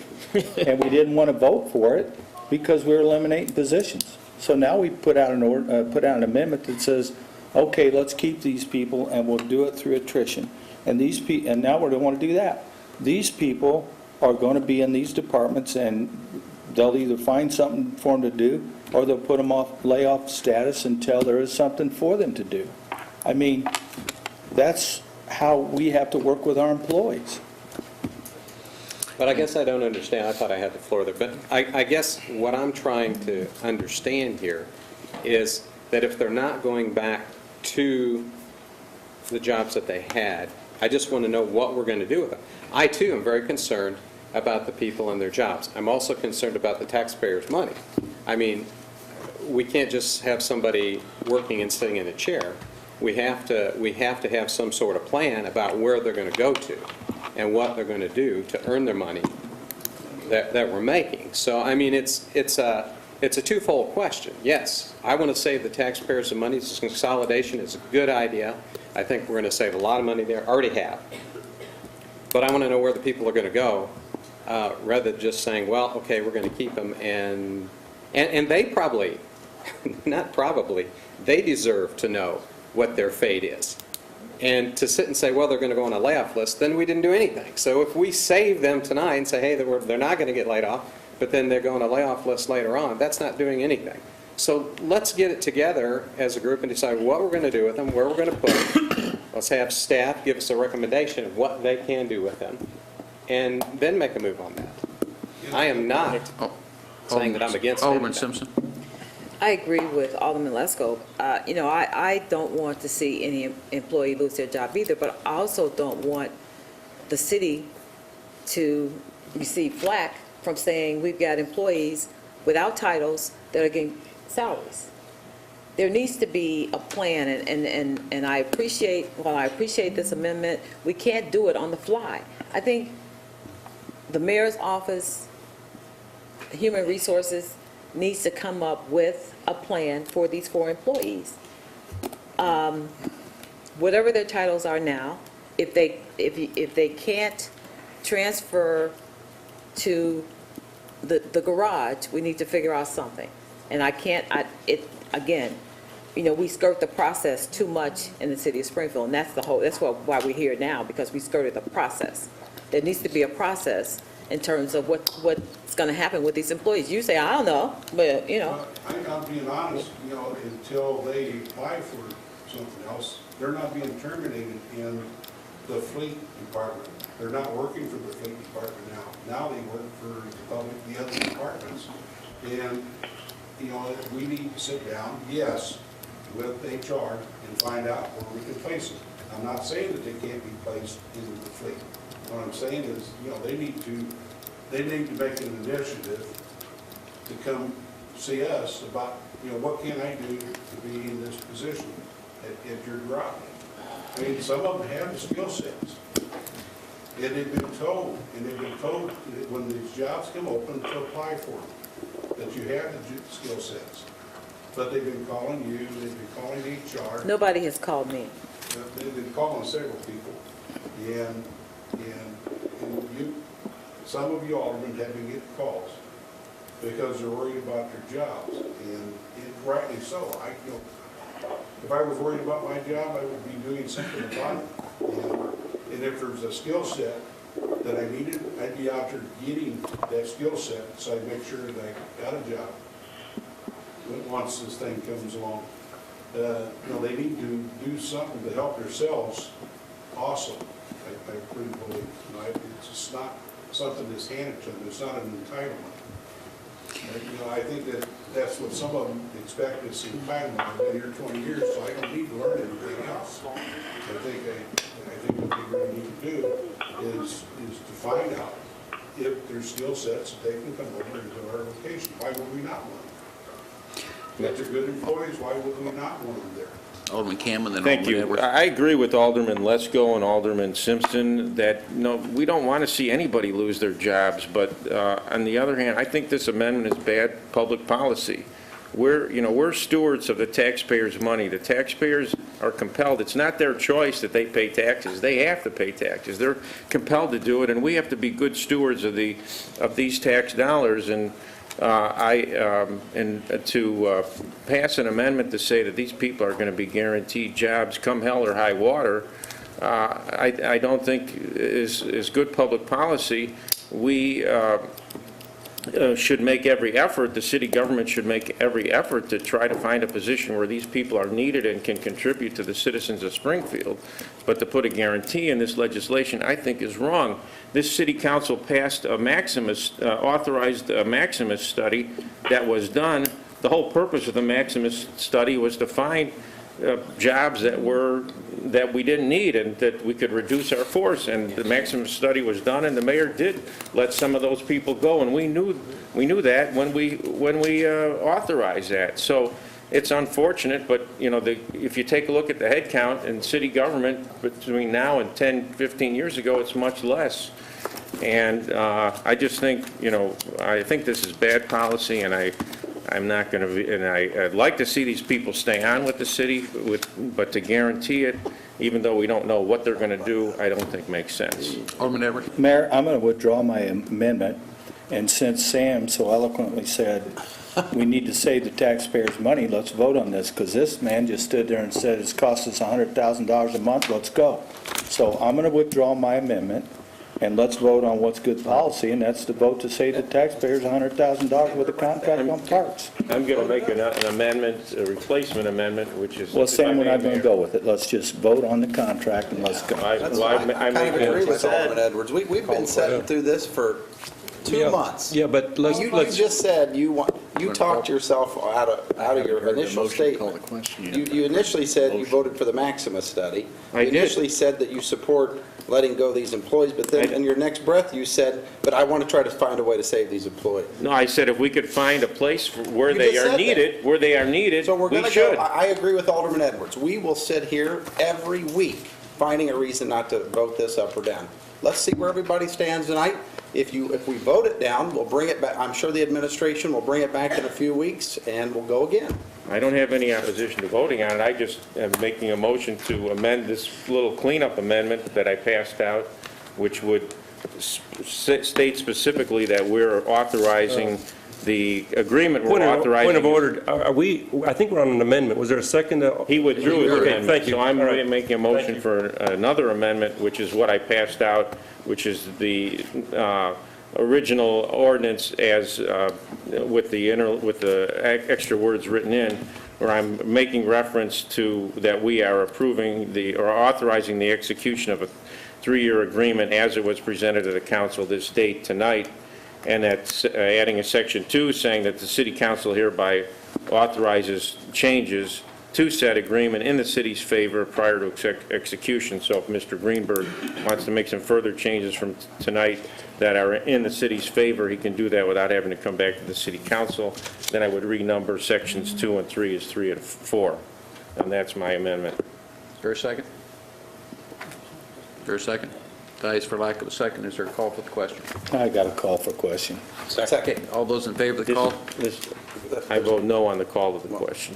Well, Well, vote on it. then, on the call. Did we need a vote on the call of just? I'm a no on the call of the question also. No, my memory is that it does not require a roll call. That's why I said that. That's why I asked. I believe that's incorrect, Corporation Council.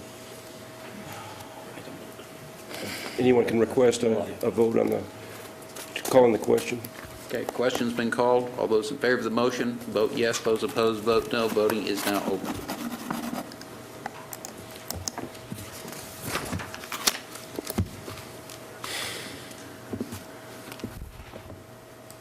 Yes.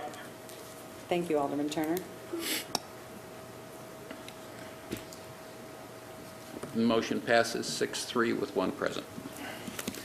The next item on the agenda is number 2014-138, an ordinance authorizing extension of contract CS 13-10-51 through April 1st. We need to vote. That was just to end discussion. That was a vote. I'm Call the sorry, question. I thought We we didn't vote called. on 2014-109.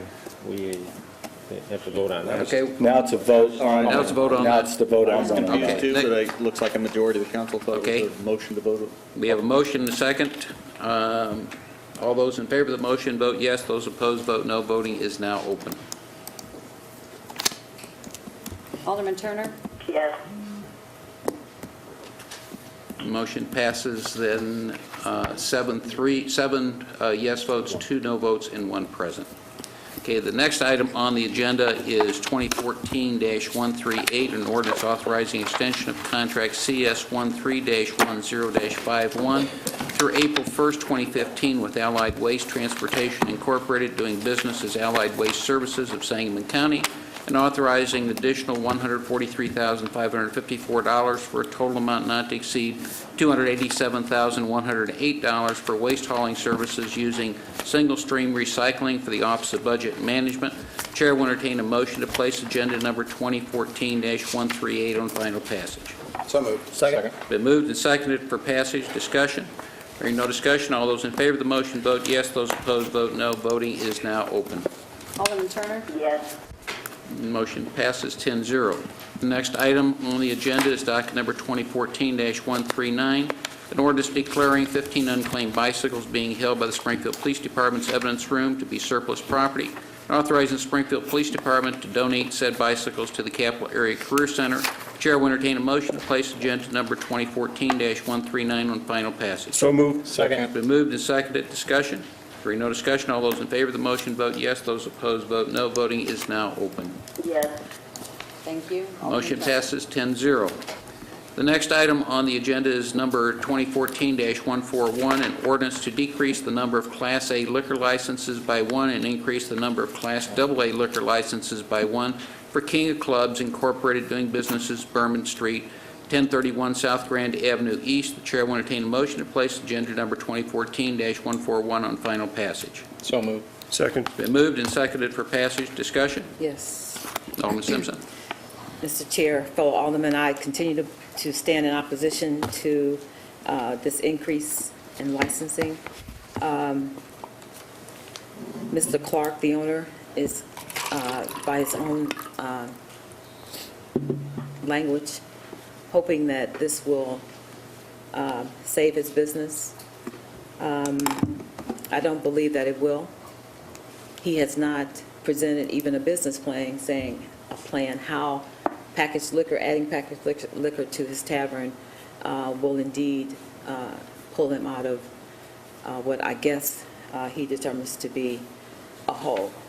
I believe that those 800 and some individuals, even his church members who signed a petition, even if those 800 individuals on a weekly basis bought packaged liquor, I don't know that that would, maybe that would indeed pull him out of whatever bind he might be in. This license is not in the best interest of the community, and I know based on the media reports, there aren't a lot of people who have vocalized their opposition to this, but as the elected representative of that ward, I believe that this will be a detriment to that ward. That ward needs a lot of things. It does not need another liquor license, especially one selling packaged liquor. It needs development. Without question, it needs development. It needs businesses bringing into the area. But the result of this AA license, I think, will just add to the already dismal position in that area. Thank you. Further discussion? Hearing no further discussion, all those in favor of the motion vote yes. Those opposed vote no. Voting is now open. Alderman Turner? Yes. The motion passes 6-4. The next item on the agenda is 2014-143, an ordinance approving a professional services agreement with Crawford Murphy and Tilly Incorporated in the amount of $589,800 for engineering services to enclose the chlorine storage area at the water purification plant for the Office of Public Utilities. Chair will entertain a motion to place agenda number 2014-143 on final passage. So moved. Second. Been moved and seconded for passage. Discussion. No discussion. All those in favor of the motion vote yes. Those opposed vote no. Voting is now open. Alderman Turner? Yes. Motion passes, missing, 10-0, excuse me. The next item on the agenda is number 2014-152, an ordinance annexing to the City of Springfield certain real property owned by Archland Property 2 LP and located in the 2100 North Dirksen Parkway. The chair will entertain a motion to place agenda number 2014-152 on final passage. So moved. Second. Been moved and seconded to place this on final passage. Discussion. Hearing no discussion. All those in favor of the motion vote yes. Those opposed vote no. Voting is now open. Alderman Turner? Yes. Motion passes 10-0. The next item on the agenda is 2014-153, an ordinance annexing to the City of Springfield certain real property owned by the Esch Family Limited Partnership and located at 2000 North Dirksen Parkway. The chair will entertain a motion to place agenda number 2014-153 on final passage. So moved. Second. Been moved and seconded for passage. Discussion. Hearing no discussion. All those in favor of the motion vote yes. Those opposed vote no. Voting is now open. Yes. Motion passes 10-0. Chair will entertain a motion to suspend rules and place on first reading agenda number 2014-181, an ordinance approving the appointments of Dana Kenyon and Alan Cherick to the Oak Ridge Cemetery Board of Managers. Second. Been moved and seconded. Discussion. Hearing no discussion. All those in favor of the motion say aye. Those opposed say nay. Aye. Motion carries. The chair will entertain a motion to suspend the rules and place on first reading agenda number 2014-182, an ordinance authorizing the execution of an intergovernmental cooperation agreement with the Springfield-Sangamon County Regional Planning Commission for 2014 planning services and authorizing payment in an amount not to exceed $169,500 from January 1, 2014 through December 31, 2014. So moved. Second. It's been moved and seconded. Discussion. Hearing no discussion. All those in favor of the motion say aye. Those opposed say nay. Aye. Motion carries. Is there any unfinished business to come before the City Council? Alderman Simpson. And then Alderman Edwards. Yeah, I think it would classify as unfinished business.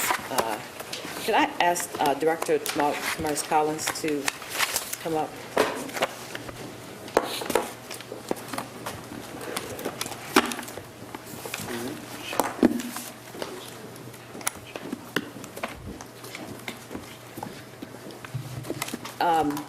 Director, I understand that you were on, and correct me if I'm wrong, on the Stephen Harvey show?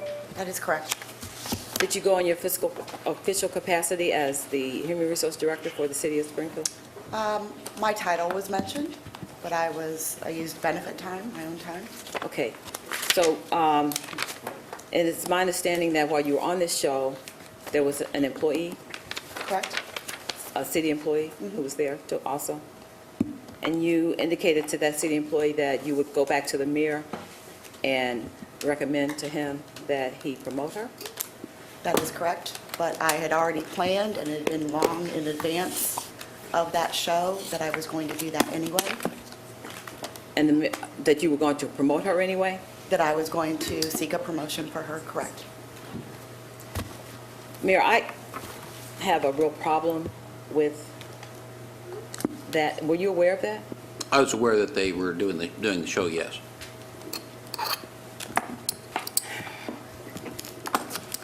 That's problematic for me, because what it does is, and even though you say that you were going to recommend her for promotion, it would have seemed to me that you would have done that prior to going on the show, because the message that it sends to other employees in the city of Springfield is they can perhaps get promoted if they go on national TV on a That is not the correct on a message show. at all. The only reason we were selected was because it was feasible, she deserved it, and I was going to approach it anyway. Had she not done everything to get in a position to be promoted, we would not have been selected, and I would not have attended. They wanted me, the show wanted me to promote her right there on the spot. I said, absolutely not, I can't do that. I don't have the authority to do that. That show is scripted.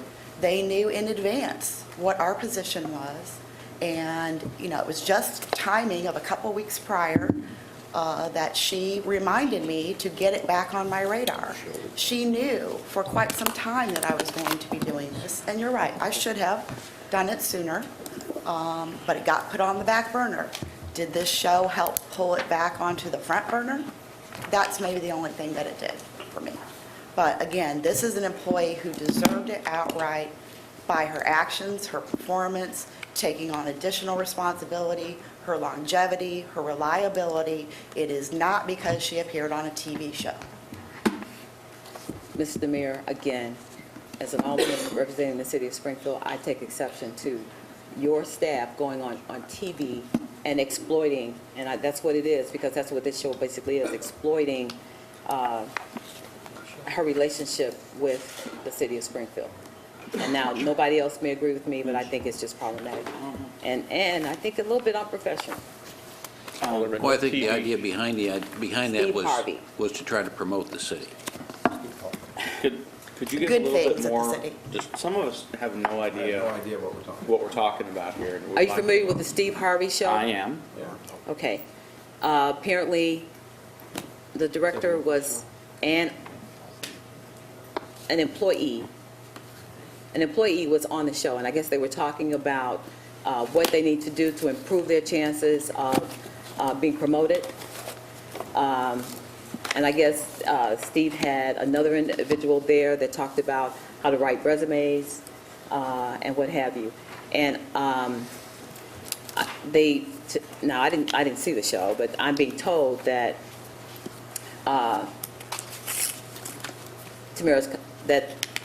it made it appear like Tamara's Collins the employee did not know that she was going to be interviewed, a mock interview, and the interviewer was her boss, Tamara's Collins.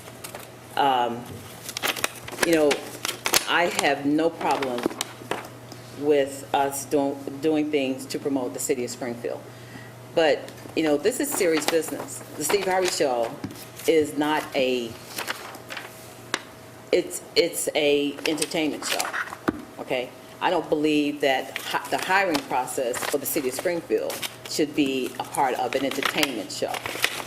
And to my knowledge, there wasn't a lot said about the city of Springfield. Come visit the city of Springfield, the sites in the city of Springfield.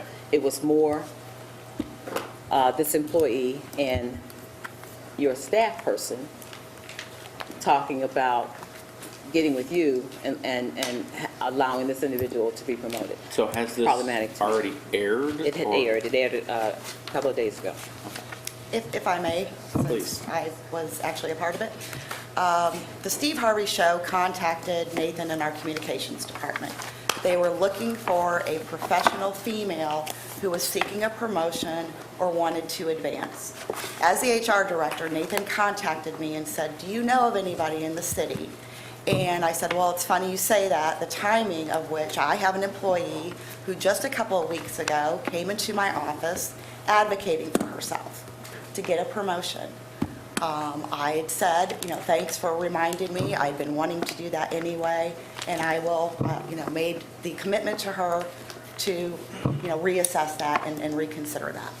So that came to mind. But thereafter, we went through the exercise and went through numerous other females in the city to see, again, who was feasible, that could possibly get a promotion, who had just got a promotion, who, again, there was a real opportunity there. It was promoted to the city, to Nathan, to myself by the producers that this was a very positive, uplifting, empowering piece for women. And we didn't see any negative side that it could possibly create for the city of Springfield. Again, the only time it was mentioned was that we worked there. It was not about what we do, for a local government. It was about empowering an employee giving her the tools and the resources to go ask for a promotion that she deserves. That's all that they did. They coached her on how to set the appointment with me, how to brush up her resume, how to ask for it, what to say when she spoke to me. And then, yes, as a surprise to her, unbeknownst to her, that I was there. They moved a wall, I was behind the wall, and she was surprised that she was going to role play and practice with me. But there was no guarantees made of a promotion, and I very expressly said, because Sarah has been so hardworking and deserving and reliable and taken on more responsibilities, yes, that's why I think she deserves a promotion, and I will go back and talk to the mayor. So again, no guarantee of a promotion, and I was very clear to say of why she deserved it. That's the story. Thank you. Alderman Edwards? Yeah, I did get a couple calls from, and this is actually probably for Corey and Sam. I got a couple calls about the bike path going down 2nd Street. Oh, I've gotten some. Yeah, where are we at on that? What are we doing? It's a great question. We're not taking parking spaces. Can somebody come up and kind of tell us what we're doing? I think the last time we talked about this, the council was pretty clear that we didn't want those spaces gone. Yeah.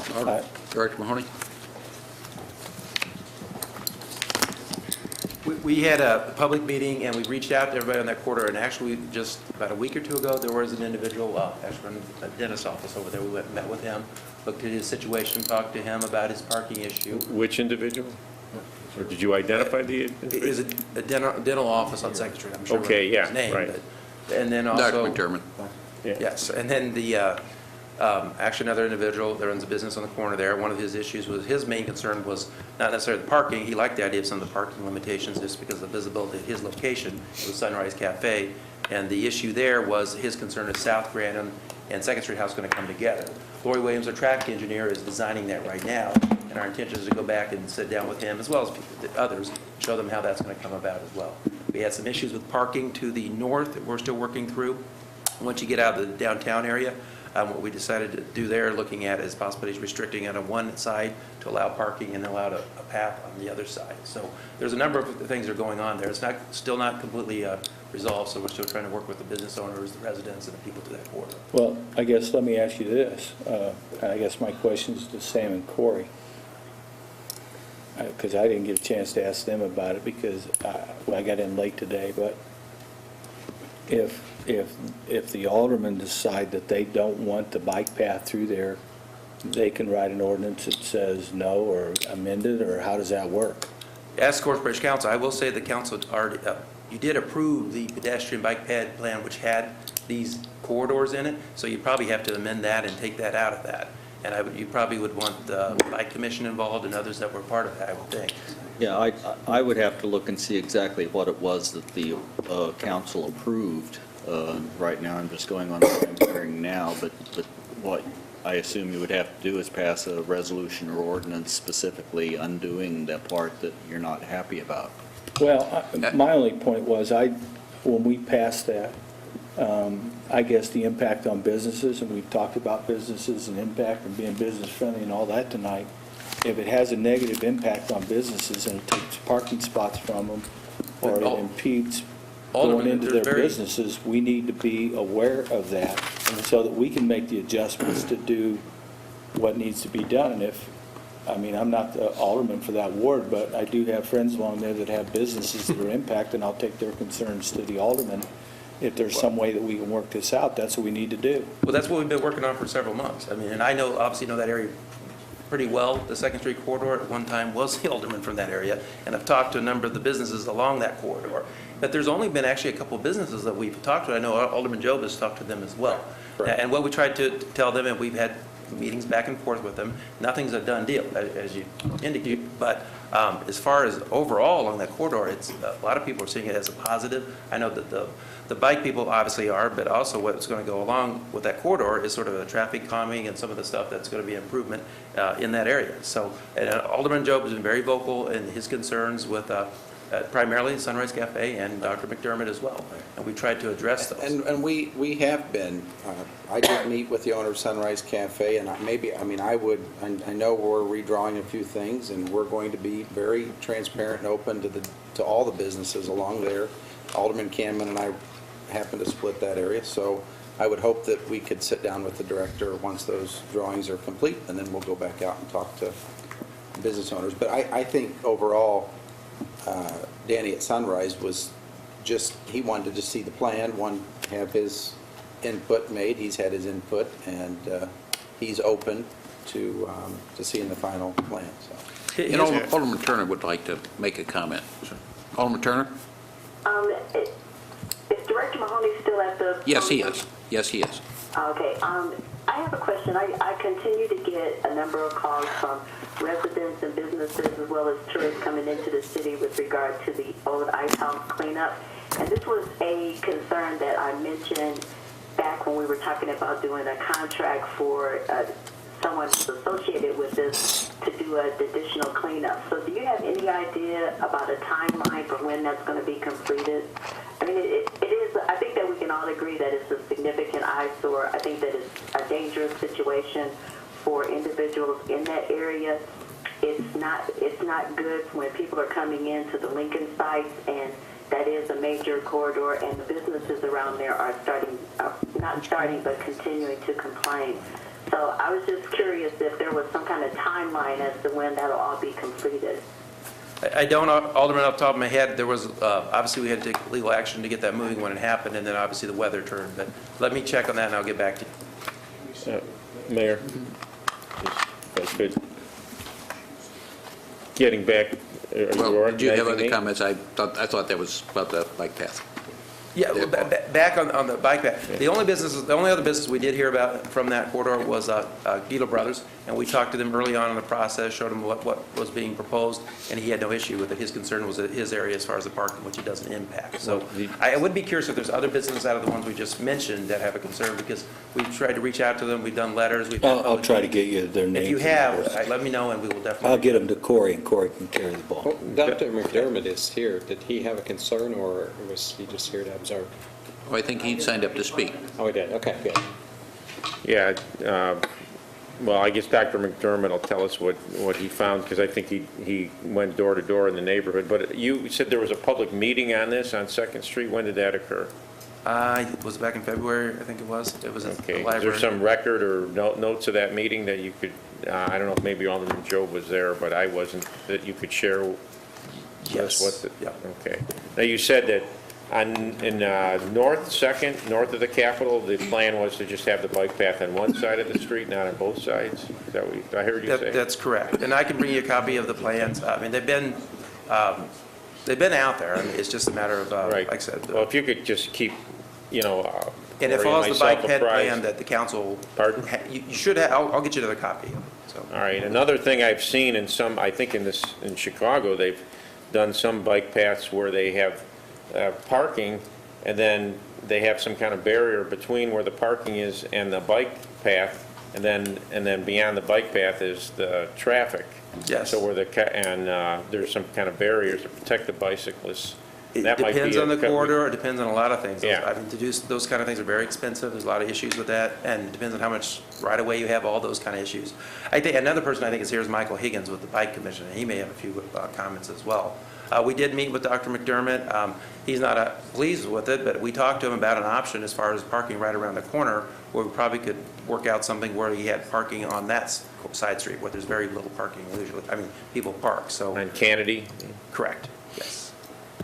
Okay, well, if you just keep us up to date, and that would be the best thing, and hopefully we can reach some kind of compromise that's satisfactory to everybody, because I think it is important that we do have bike paths and be a bicycle-friendly city, but you have the businesses that need the parking, so we got to figure out a plan that can accommodate both interests. I agree. At some point, that's what we're attempting to do, and I will tell you that most of the people we've contacted along there are, at least so far, have been supportive. I know there's a couple of businesses, and we're trying to work with them, but there are some limitations, and we're trying to work around those. So. But I will tell you, I mean, there's some that just don't believe that there's a need for a bike path through there. I mean, I've had those comments as well. And that's why that was kind of discussed, you know, what are our main corridors through the city? And what we're trying to do, and what I know the Bike Commission and people are trying to do, is connect the bike paths throughout the city, where you have a corridor. And the east-west corridor is Laurel Street, turns into Greenbrier, will run to the east and eventually hook up with Taylor. And then the north-south corridor is Second Street, and trying to find areas where there's less traffic. When the bike pedestrian plan was discussed, people got to give their comments where they'd want a bike path. And what you found is, it looked like people who rode their bikes kind of drew their path to work or whatever, so every street was a bike path. So what we tried to work through is the traffic engineer looking at the corridors, the traffic counts, areas where there's less impact for businesses, and where it made the most sense, where that would work. And that's how we came up with this outline of what we discussed, I think it was last year, probably, as far as a framework to work off of. And that's why we're looking at the Second Street corridor. Thank you. Thanks. Alderman Simpson? Additional unfinished business? Okay. Chief Winslow?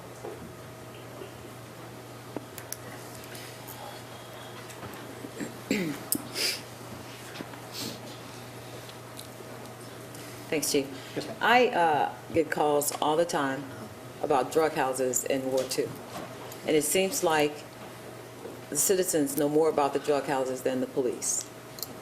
Can you provide me with a list of drug houses that you're aware of? I won't share with anybody, but I need to be able to say to citizens, when they call me, the police are aware and they're on it. I'll see what I can do for you, see if I can get you something, okay? Thank you.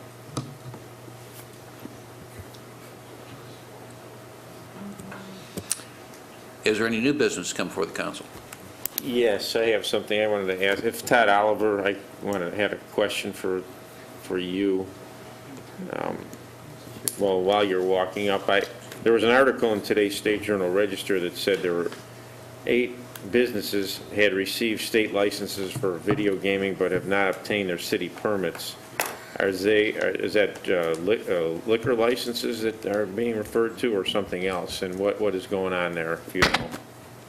Well, there are some businesses in the city that have received their state gaming licenses that have not come to the city yet to be issued our license so they can have So the this is machines the in their license. location. You have to have a liquor license, but in addition to that, to do video gaming, you need another separate license from the city. And You know, the video gaming's a little different than the liquor license. The normal procedure for the liquor license is you go to the local liquor commission first, then the state, and get their license. Well, with the gaming license, it's just the opposite.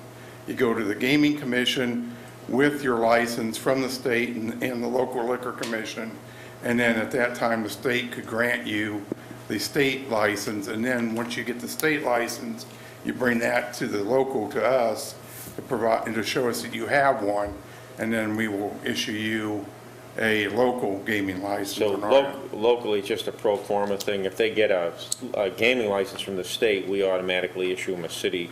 As long as they can provide the copy of the license and the paperwork showing that they have been approved, yes. How long does it take from when somebody applies for a city gaming license to get one, generally?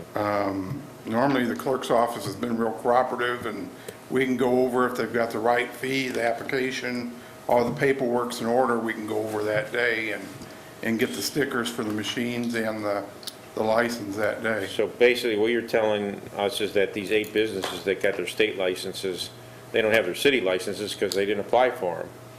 Again, I'm not sure who those 8 are. I do have records showing who's been approved by the state and who has not received their license from us yet, so. Yes. All right, well, thanks for clearing that up. Anything else? If not, we had 2 people sign up to speak. The first is James McDermott.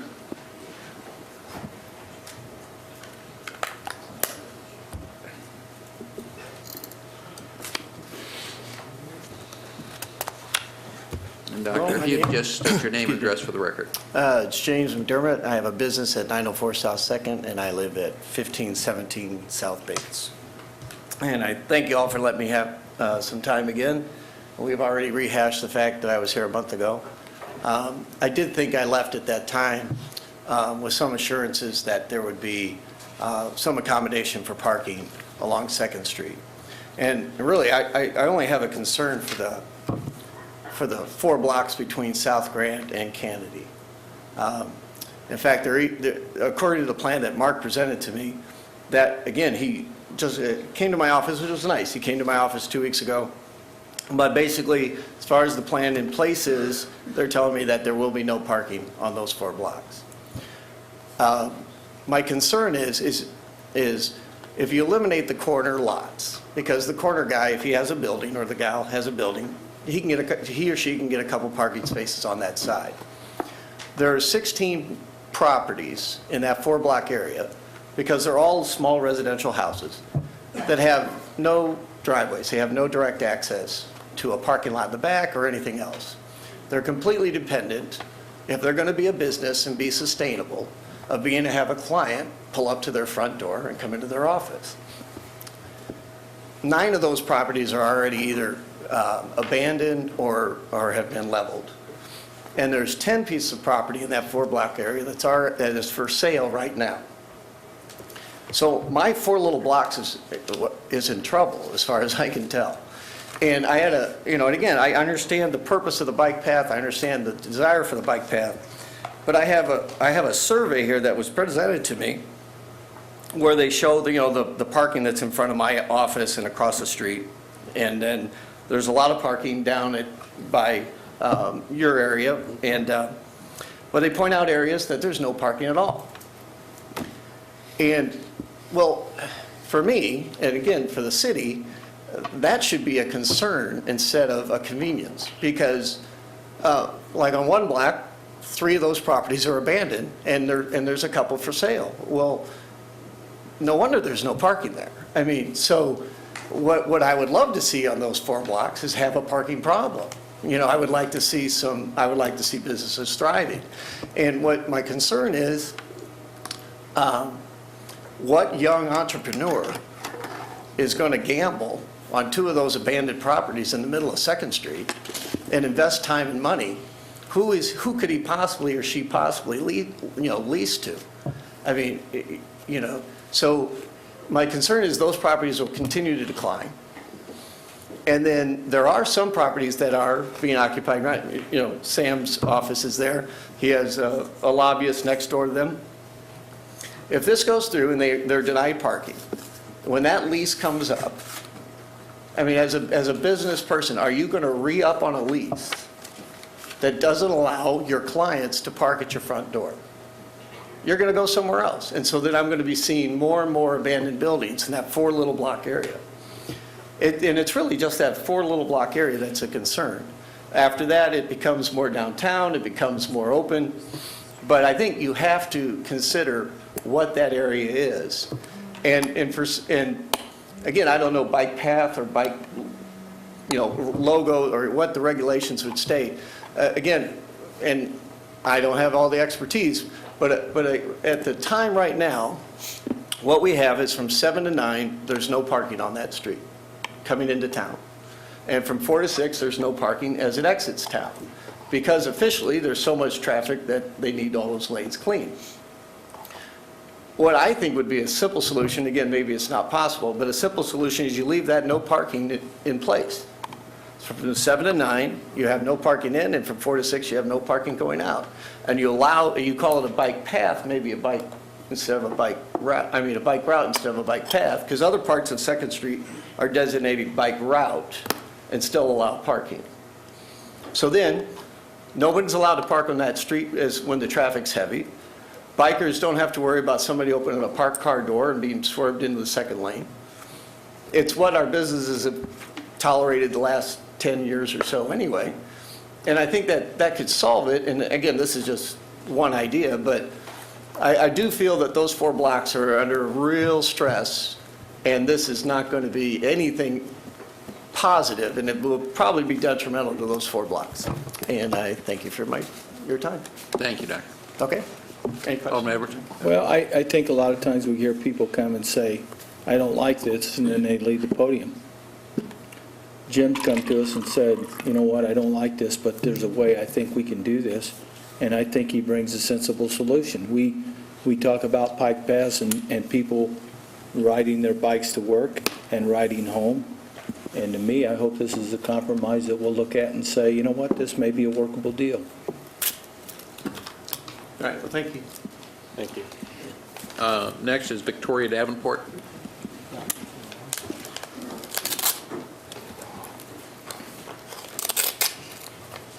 And if you'd state your name and address, please. Victoria Davenport. My business is at 439 South Grand Avenue West, MMCS, and my home is at 39 Wildwood Road. I thank you for listening to me tonight and giving me an opportunity to speak with you all. I've spent the last 2+ years trying to figure out what to do with this medical case management contract that went to Triune.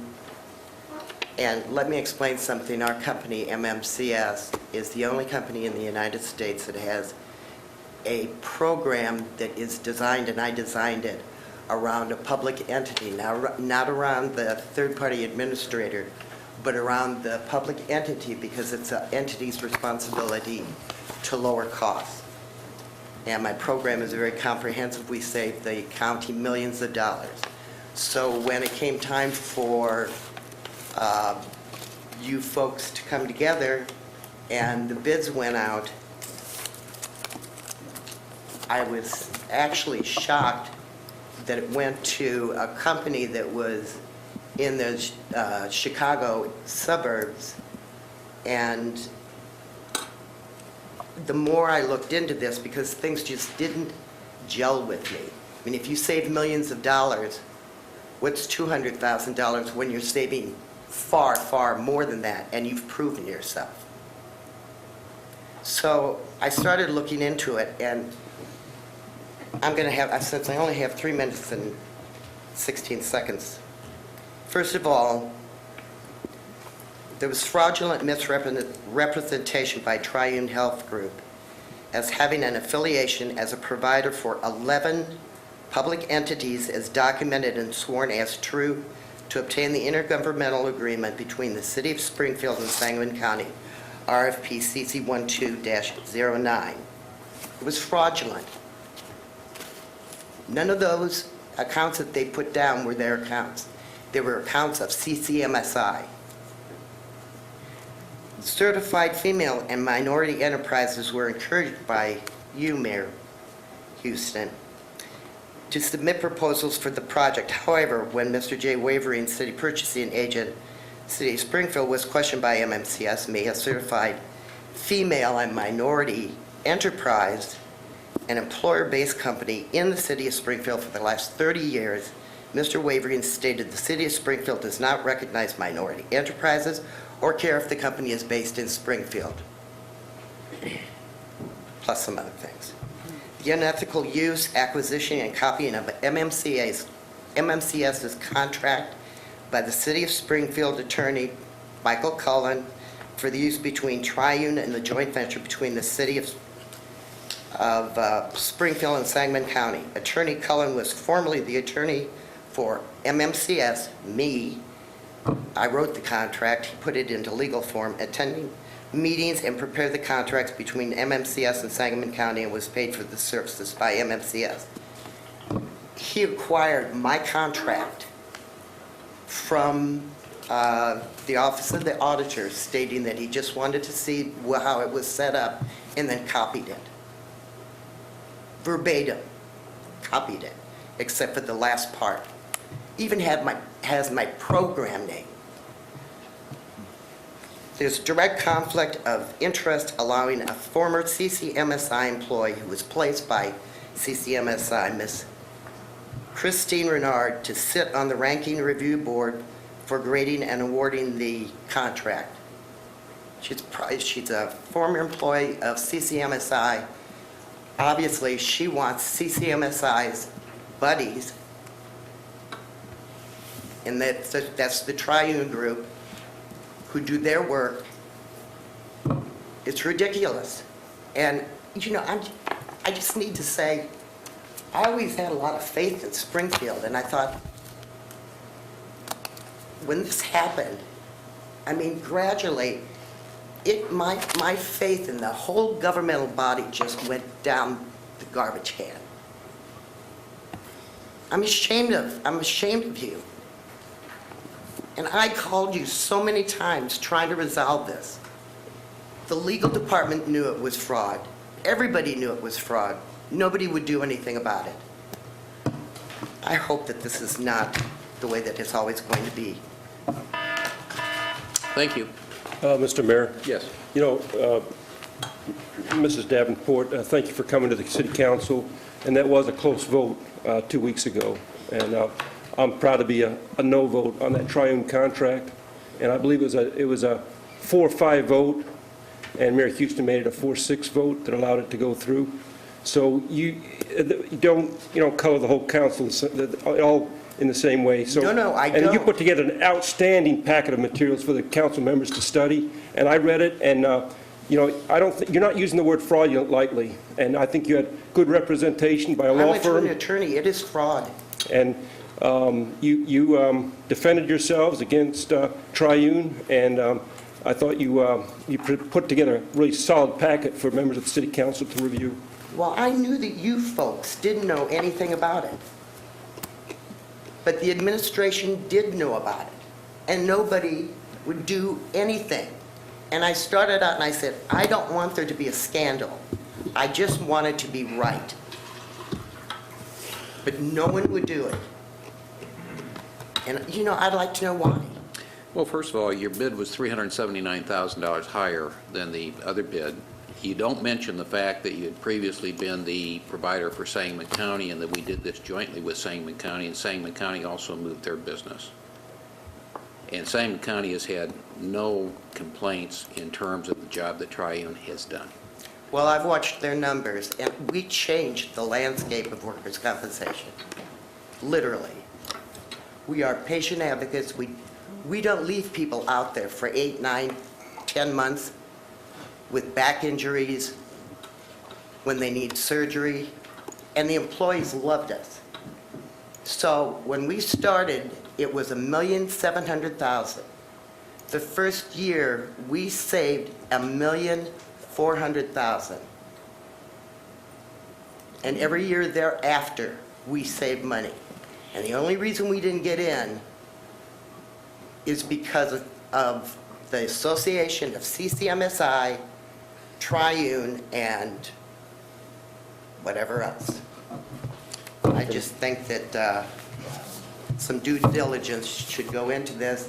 I know you folks didn't know this, but I think that when the next bid comes up, I think you should look very, very closely at the contract, at the RFP, and what's submitted.